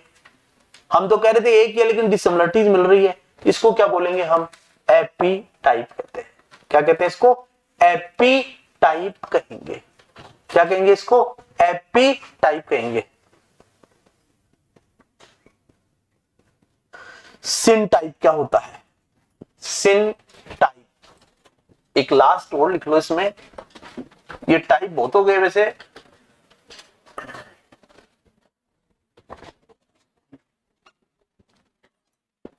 इस बार भैया परीक्षा में नंबर इनका आ सकता है ना। वैसे देखो मैं आपको एक बात बता दूं, 4 ही परीक्षा में पूछे जाते हैं, होलो, पैरा, आइसो और लैक्टो, आते यही है परीक्षाओं में, ठीक है ना। लेकिन थोड़ा थोड़ा बता दिया जाता है।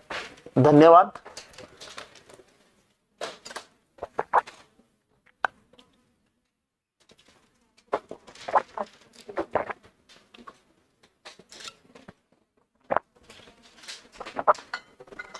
अगला लिखेंगे सिन टाइप, सिन टाइप।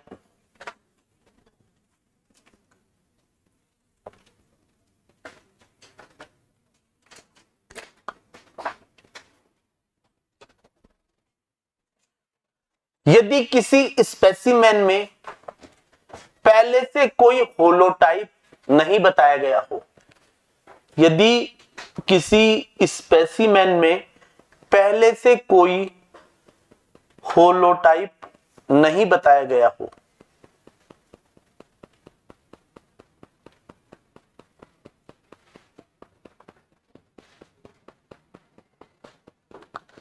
फिर यदि कोई स्पेसिमेन ऑथर को मिलता है, यदि फिर कोई स्पेसिमेन ऑथर को मिलता है तो उसे सिन टाइप नाम देंगे। उसे क्या, यदि कोई स्पेसिमेन ऑथर को मिलता है तो उसे सिन टाइप नाम देंगे। कंफ्यूजिंग सी चीजें आई। सिन टाइप मतलब होलोटाइप मिला ही नहीं, होलोटाइप है ही नहीं, ठीक है ना, होलोटाइप का पता ही नहीं था, फिर पहली बार पता लगा कि साहब ये है कुछ, तो उसको सिनटाइप कह दिया। वैसे तो होलोटाइप ही कहना चाहिए पहली बार कोई मिलता है तो, लेकिन एक टर्म दी है सिनटाइप। क्या सिनटाइप, क्या लिख लो। यदि किसी स्पेसिमेन में पहले से कोई होलोटाइप नहीं हो, ऑथर के द्वारा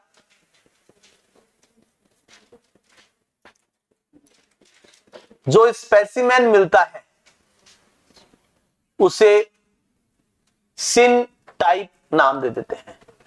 आइए साहब, ये सिनटाइप फिनटाइप से तो बाहर निकलते हैं और अब घुसते हैं बहुत अच्छी अच्छी चीजों में जो आनंद देंगी आप लोगों को, जिनका बेसब्री से बहुत देर से इंतजार था मेरे को भी।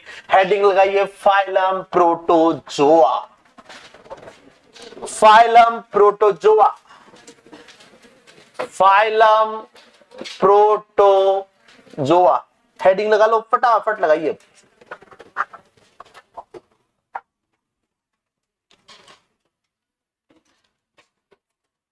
देखिए, प्रोटोजोआ की खोज ल्यूवेनहॉक ने की, नाम गोल्डफस ने दिया। थर्ड लार्जेस्ट फाइलम, तीसरा सबसे बड़ा फाइलम। तो पहला कौन सा है? आर्थ्रोपोडा। दूसरा कौन सा है? मोलस्का। और तीसरा कौन सा है? Protozoa. Second largest phylum Mollusca, first largest phylum arthropoda. तो फाइलम प्रोटोजोआ की खोज किसने की? ल्यूवेनहॉक ने। नाम किसने दिया? गोल्डफस ने। तीसरा सबसे बड़ा फाइलम है प्रोटोजोआ। नाम से पता लग रहा है प्रोटोस जोआ, यानी कि प्रोटोस का मतलब होता है फर्स्ट और जोआ का मतलब क्या होता है? एनिमल, यानी कि प्रथम जंतु। प्रथम जंतु, प्रथम जंतु जो है इनको हम लोग बोलते हैं, क्या बोलते हैं इनको? प्रोटोजोआ।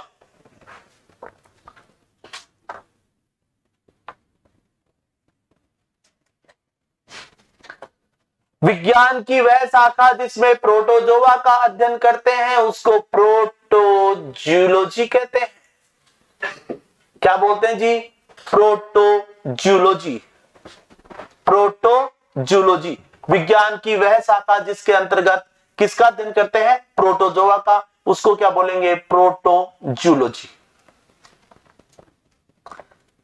देखिए, एक बहुत इंपॉर्टेंट चीज हम लोग यहां पर पहले बात कर लेते हैं। देखिए, प्रोटोजोन्स जो है वो आपके कैसे होते हैं?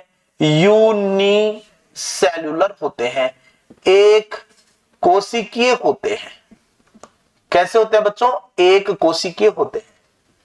परंतु डोबेल के अनुसार, यहीं पर लिखिए, यहीं पर लिखेंगे, प्रोटोजोन्स कैसे होते हैं? यूनिसेल्युलर।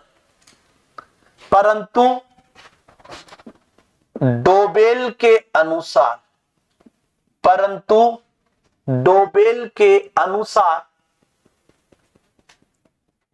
प्रोटोजोन्स को सेल्यूलर, एसेल्यूलर का मतलब अकोशिकीय, एसेल्यूलर मतलब अकोशिकीय कहा गया।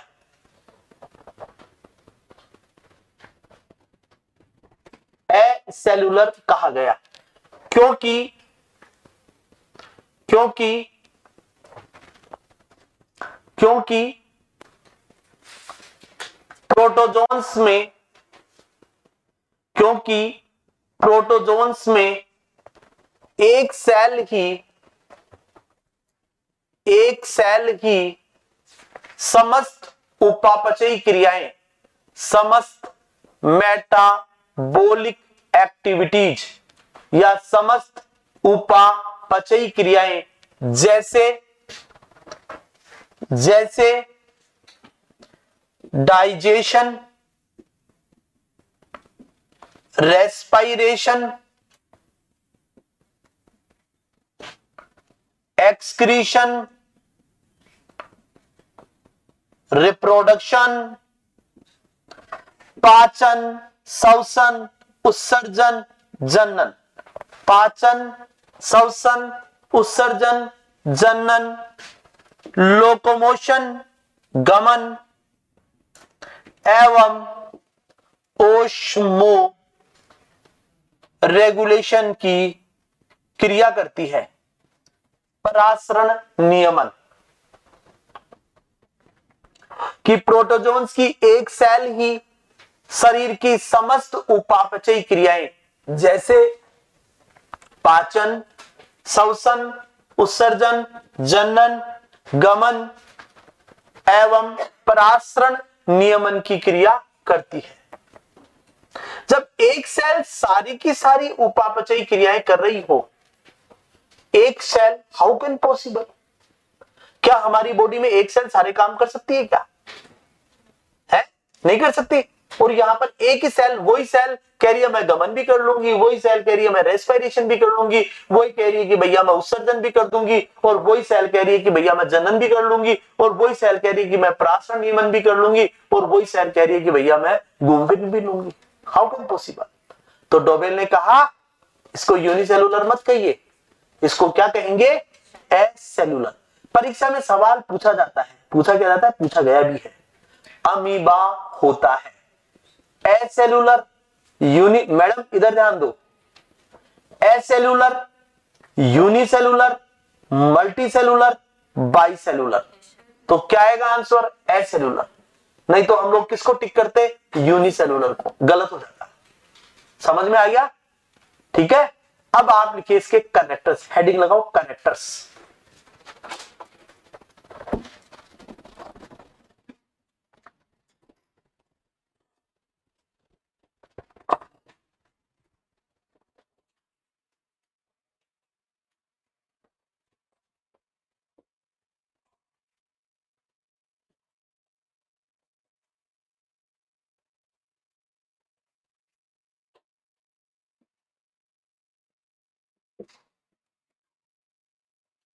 करेक्टर्स या किसकी बात करेंगे? लक्षण की। पहला ही लिखेंगे कि एनिमल कैसे होते हैं आपके? यूनिसेलुलर, जिनको बाद में एसेलुलर भी कहा गया है। कैसे होते हैं? माइक्रोस्कोपिक होते हैं। लिखते चलिए, एनिमल कैसे होते हैं? एक कोशिकीय और सूक्ष्म दृश्य होते हैं। एक कोशिकीय एवं सूक्ष्म दर्शीय होते हैं। दूसरा लिखिए, बॉडी ऑर्गेनाइजेशन कैसा होता है? बोलते जाइए, बॉडी ऑर्गेनाइजेशन कैसा होता है? प्रोटोप्लाज्मिक लेवल या प्रोटोप्लाज्मिक ग्रेड, प्रोटोप्लाज्मिक स्तर का होता है। प्रोटोप्लाज्मिक स्तर का होता है, प्रोटोप्लाज्मिक लेवल का होता है।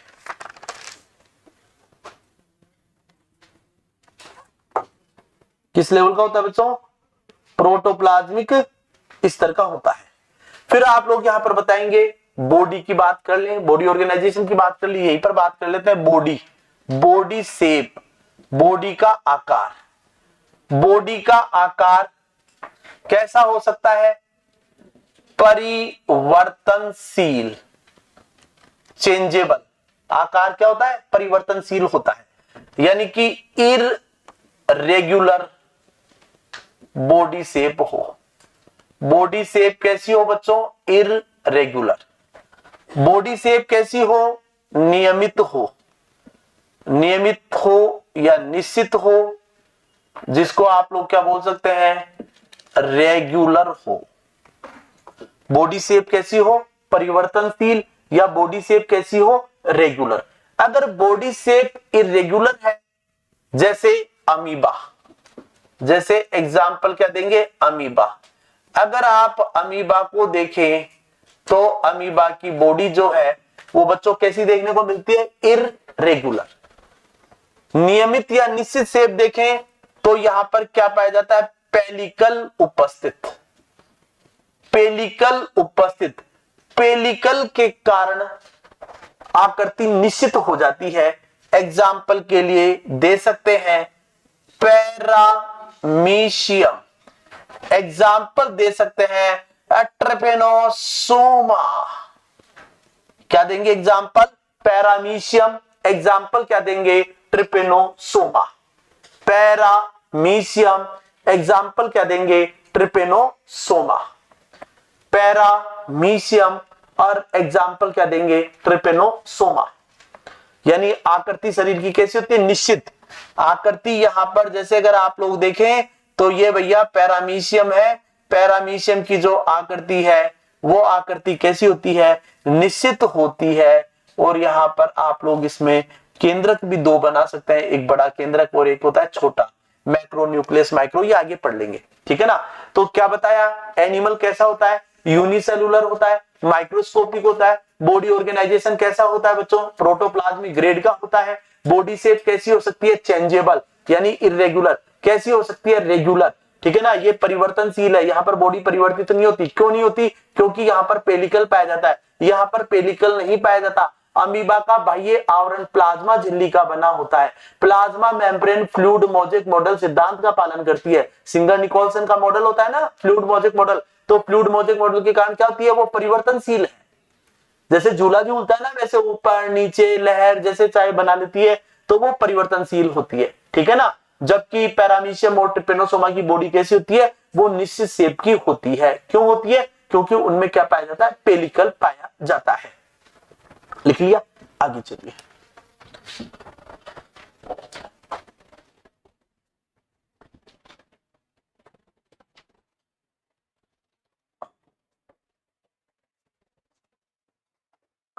फिर लिखिए इस फाइलम के जो एनिमल हैं, इस फाइलम के जो एनिमल्स हैं, अधिकांश एनिमल तो कैसे होते हैं? एक्वेटिक होते हैं, और कुछ जो है वो पैरासिटिक फॉर्म में भी पाए जाते हैं। पैरासिटिक भी होते हैं, परजीवी भी होते हैं, पैरासाइट भी होते हैं यानी परजीवी भी होते हैं, और एक्वेटिक। एक्वेटिक होंगे तो दो प्रकार का पानी होगा, एक तो फ्रेश वाटर, फ्रेश वाटर को शॉर्ट में बोलते हैं FW, एक होता है बच्चों मैराइन वाटर, जिसको मैं बार बार में MW लिखूंगा। फ्रेश वाटर और मैराइन वाटर क्या डिफरेंस होता है? समुद्र के अलावा पानी के जितने भी स्रोत हैं, क्या कहा मैंने? समुद्र के अलावा पानी के जितने भी स्रोत हैं वो सारे के सारे क्या कहलाते हैं? Fresh water. और समुद्र किस कैटेगरी में आएगा? Marine water. सी वाटर कह दीजिए, मैराइन वाटर कह दीजिए, और एक आपका क्या होता है? Fresh water. देखिए पैरासिटिक फॉर्म्स की बात करें, पैरासाइट की या परजीवी की बात करें, तो पहले तो फ्रेश वाटर में देख लेते हैं। फ्रेश वाटर में क्या पाया जाता है? आपका अमीबा, अमीबा प्रोटियस, आपके सिलेबस में भी है अमीबा प्रोटियस। क्या बताया बच्चों मैंने? Amoeba Proteus. सबको ध्यान आ रहा है पीछे? पीछे अमीबा प्रोटियस, ये फ्रेश वाटर में पाया जाता है। इसी तरह से आपका युगलीना, युगलीना है, पैरामीशियम है, ये सारे के सारे कहां पर पाए जाते हैं? फ्रेश वाटर में। मैराइन वाटर में जैसे अमीबा वेरुकोसा, क्या बताया मैंने? अमीबा वेरुकोसा, अमीबा वेरुकोसा, अमीबा स्ट्रेटाटा, पर स्ट्रेटाटा को छोड़ो, आप तो वेरुकोसा याद कर लो। ये कहां पर पाया जाता है? मैराइन वाटर में। इसके अलावा रेडियो लेरियन ऊज, जो कि बड़ी बड़ी चट्टाने बना देते हैं समुद्र के अंदर, रेडियोलेरियन ऊज। एक आता है फोरमिनीफेरा ऊज, ऊज मतलब चट्टान, रेडियोलेरियन ऊज, फोरमिनीफेरा ऊज, ये सब कहां पाए जाते हैं? मैराइन वाटर में पाए जाते हैं। ये सब के सब आपके कहां पर पाए जाते हैं? समुद्री जल के अंदर देखने को मिलते हैं।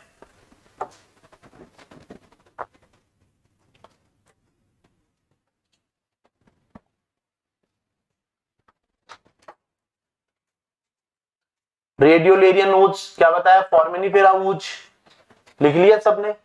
अब पैरासिटिक फॉर्म्स की बात करें, पैरासाइट्स में कौन कौन आते हैं?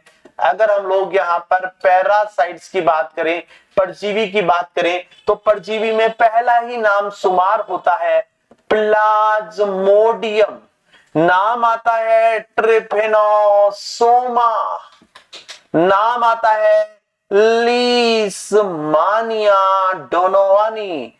यहीं पर आप लोग नाम ले सकते हैं जियार्डिया, नाम ले सकते हैं नोसेमा, जियार्डिया, लीशमानिया, ट्रिपेनोसोमा, प्लाज्मोडियम, ये सब पैरासाइट है। ये सब कैसे होते हैं? परजीवी होते हैं। ये सब क्या होते हैं? परजीवी।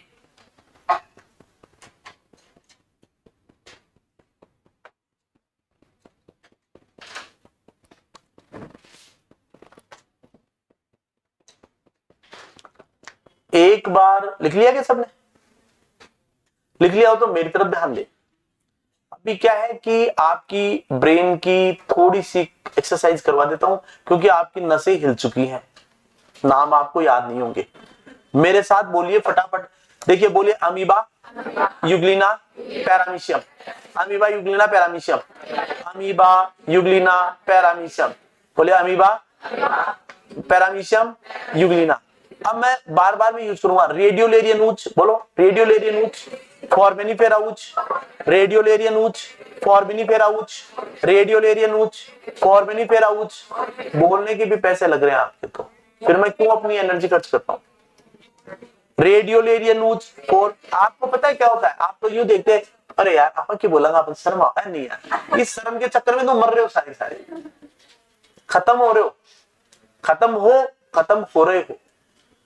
आपको रिपेयर करने की कोशिश करते हैं, लेकिन उस ब्रेन को रिपेयरिंग भी नहीं चाहते हो आप। मैं आपको सच बताऊं क्या, अगर ऐसे कोई टीचर पढ़ाने वाले हमें मिल जाते तो बहुत चीजें हमारे को ऐसे दिमाग में चलती। कभी किसी ने इतनी बार रिवाइज कराना, बोलना तब भी नहीं, एक बार जो लिख दिया बस। दोबारा रिपीटेशन करना भी बड़ा भारी काम होता था, फिर खुद ही समझते थे, खुद ही करते थे, है ना? तो क्या क्या बताया? रेडियोलेरियन ऊच, और क्या बताया? फोर्मिनिफेरा ऊच। फिर बोले Trypanosoma, giardia, Trypanosoma, giardia, trichomonas, Trichonympha, बोलो ट्राइकोनिम्फा, ट्राइकोमोनास, बोले ट्राइकोनिम्फा, ट्राइकोमोनास, ट्रिपेनोसोमा, लीशमानिया, बोले लीशमानिया, ट्राइकोनिम्फा, ट्राइकोनिम्फा, जियार्डिया इंटेस्टाइनेलिस। क्या बोलते हैं? जियार्डिया इंटेस्टाइनेलिस। तो प्लाज्मोड, हाँ मैडम कुछ बोल रहे हैं क्या? कोई और नए नाम जोड़ दूं? प्लाज्मोडियम, ट्रिपेनोसोमा, लीशमानिया, जियार्डिया, नोसेमा का नाम मैंने इसलिए लिखा है, ये सेरीकल्चर इंडस्ट्रीज को नुकसान पहुंचाता है। कौन सा प्रोटोजोवन है जो रेशम कीट उद्योग के लिए नुकसानदायक होता है? लिखवाएंगे आगे, अभी लिखने की जरूरत नहीं, इतनी जल्दी मत करो। नोसेमा सेरीकल्चर के लिए हार्मफुल है ये, ठीक है ना? तो ये आप लोगों ने कहा। अब देखिए इस फाइलम के जो एनिमल्स हैं, इस फाइलम के एनिमल्स सॉलिटरी हो सकते हैं, बार बार में शब्द आएंगे सॉलिटरी।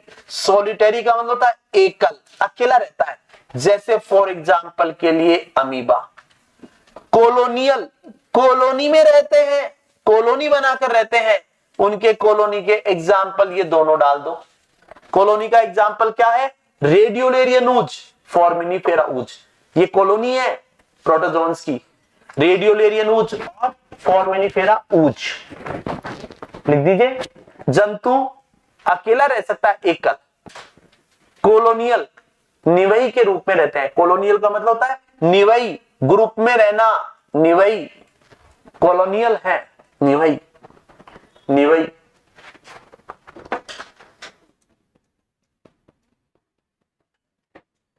सोलिटरी, कॉलोनियल, एकल, या कैसे है? निवई।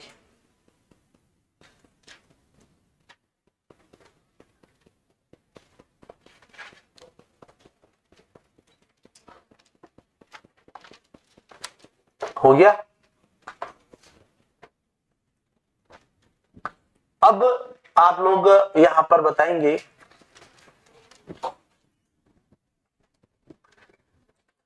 प्रोटोजोअन्स, देखिए कुछ प्रोटोजोअन्स के चारों ओर, कुछ प्रोटोजोअन्स के चारों ओर, कुछ प्रोटोजोअन्स के चारों ओर कैल्शियम कार्बोनेट का बना, कैल्शियम कार्बोनेट का बना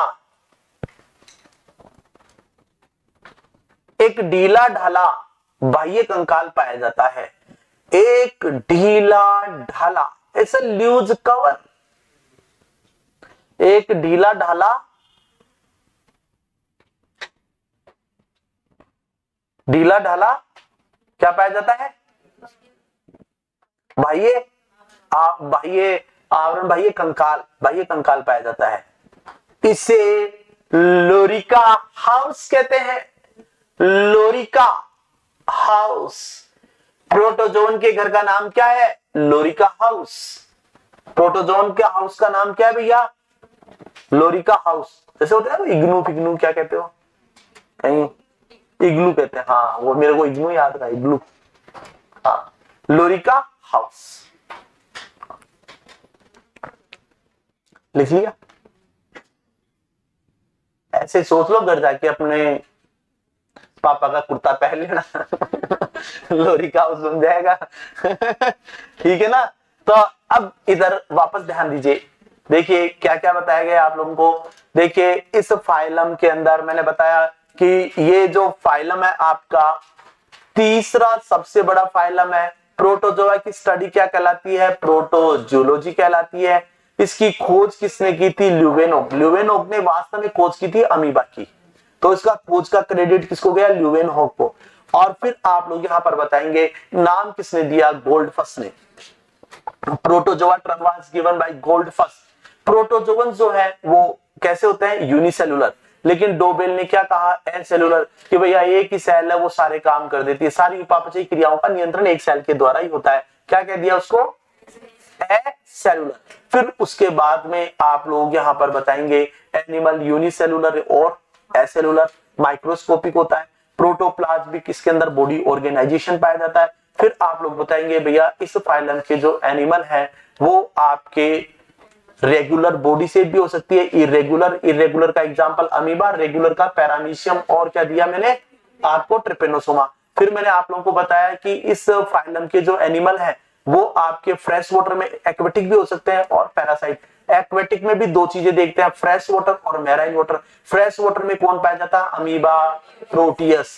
मैंने प्रोटियस नाम इसलिए लिखवाया है कि आपको भविष्य में अमीबा सिलेबस में पढ़ना है। मैं बहुत सी चीजें अमीबा की यही डिस्कस कर जाऊंगा, ठीक है ना। अमीबा, प्रोटियस, क्लियर मेरी बात। फिर उसके बाद में आप लोग बताएंगे कि भैया इस फाइलम के जो एनिमल है, क्या बताया?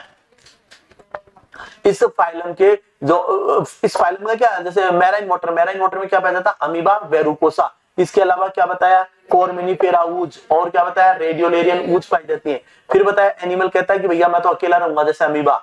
एनिमल कहता है कि मैं तो कॉलोनी के रूप में रहूंगा, जैसे फोरमिनीफेरा ऊज और रेडियोलेरियन ऊज। क्लियर मेरी बात। फिर उसके बाद में थोड़ा और आगे बढ़ते हैं तो हम बताते हैं कि भैया इनके चारों तरफ एक ढीला ढाला आवरण पाया जाता है। इस ढीले ढाले आवरण को हमने क्या कहा? Lorica house. तो प्रोटोजोवन का हाउस क्या कहलाता है? लोरिका हाउस कहलाता है। आगे आइए, एक काम करें क्या, आप अपना पेन बांध उसको बंद करो एक बार, ठीक है ना।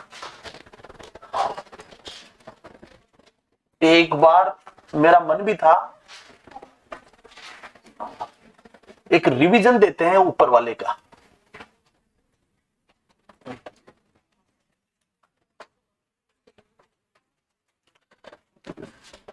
ये यार ये पैकिंग वैकिंग थोड़ी रुक के कर लेना, तो ये पहले पहन लेता है, तेरे को फ्रीजिंग जीन डाल रखी है, एंटी फ्रीजिंग प्रोटीन है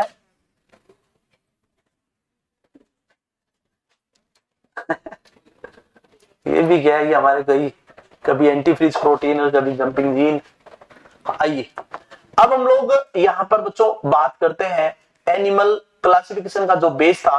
आप लोगों ने सबसे पढ़ा अरस्तु का कि भैया आरबीसी के आधार पर एनीमा इनेमा बना दिया, फिर सेल के नंबर के आधार पर प्रोटोजोआ और क्या बनाया, मेटाजोआ।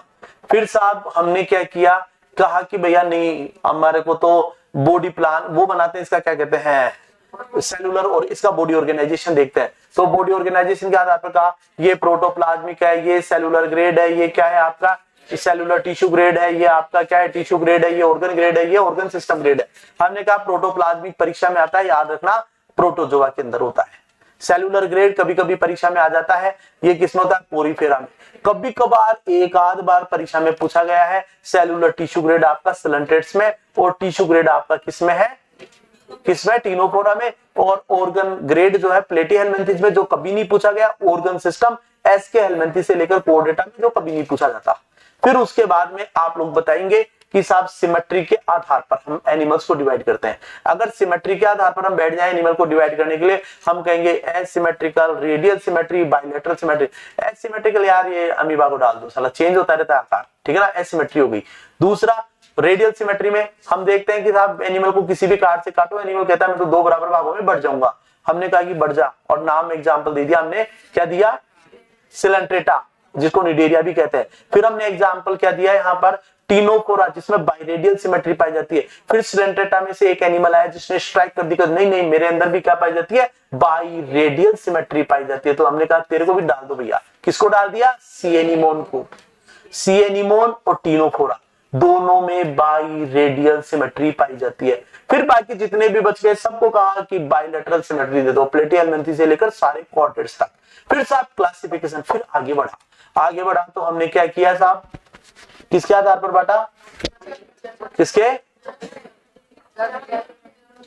जर्म लेयर के आधार पर कहा कि साहब ये तो डिप्लोब्लास्टिक है, ये ट्रिप्लोब्लास्टिक है। डिप्लोब्लास्टिक की बात की तो हमने कहा कि साहब पोरीफेरा और सिलेंट्रेटा ये डिप्लोब्लास्टिक है। ये कहते हैं कि हमारे अंदर तो दो जर्म लेयर, ठीक है ना। यहाँ पर हमने कहा कि साहब पोरीफेरा में तो पिनेकोड्रम है और अंदर की तरफ कोइनोड्रम है।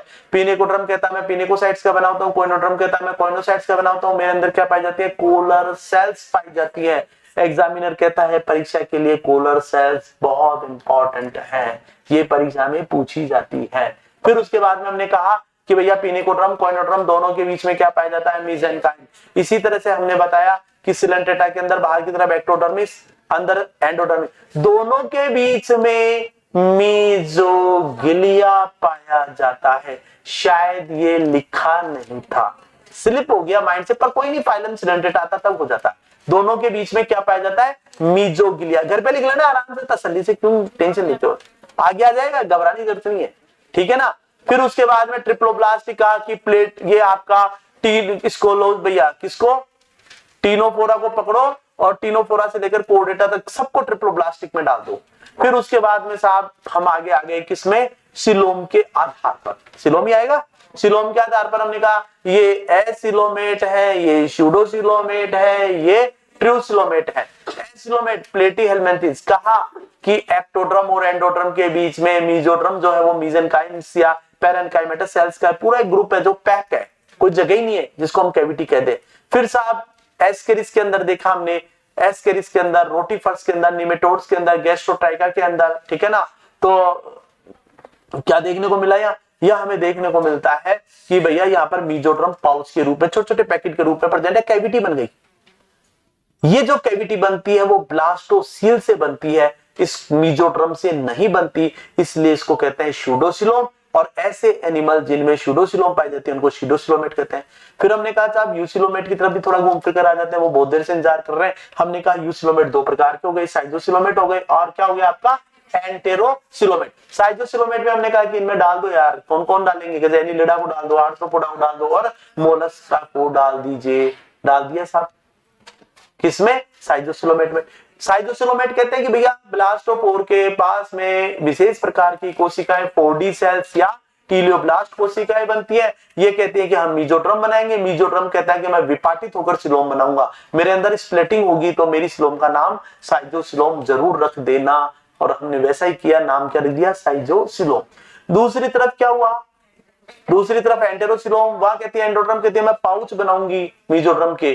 फिर वो पाउच कहते हैं कि हम मीजोड्रम वो कैविटी बनाएंगे, हमने कहा कोई बात नहीं, तेरा नाम एंटेरोसिलोम रख देते हैं। तो क्या बन गया एंटेरोसिलोम में एग्जाम्पल क्या बताएंगे, इकाइनोडर्मेटा, एग्जाम्पल क्या बताएंगे, हेमिकोडेटा और कॉर्डेटा। उसके बाद में हमने कहा यार ये ब्लाइंड सैक को बीच में भूल गए, ब्लाइंड सैक को भी दिमाग में रख लीजिए। ब्लाइंड सैक क्या, बॉडी प्लान को, बॉडी प्लान को हमने देखा कि भैया सेल एग्रीगेट्स हो सकते हैं पोरीफेरा में।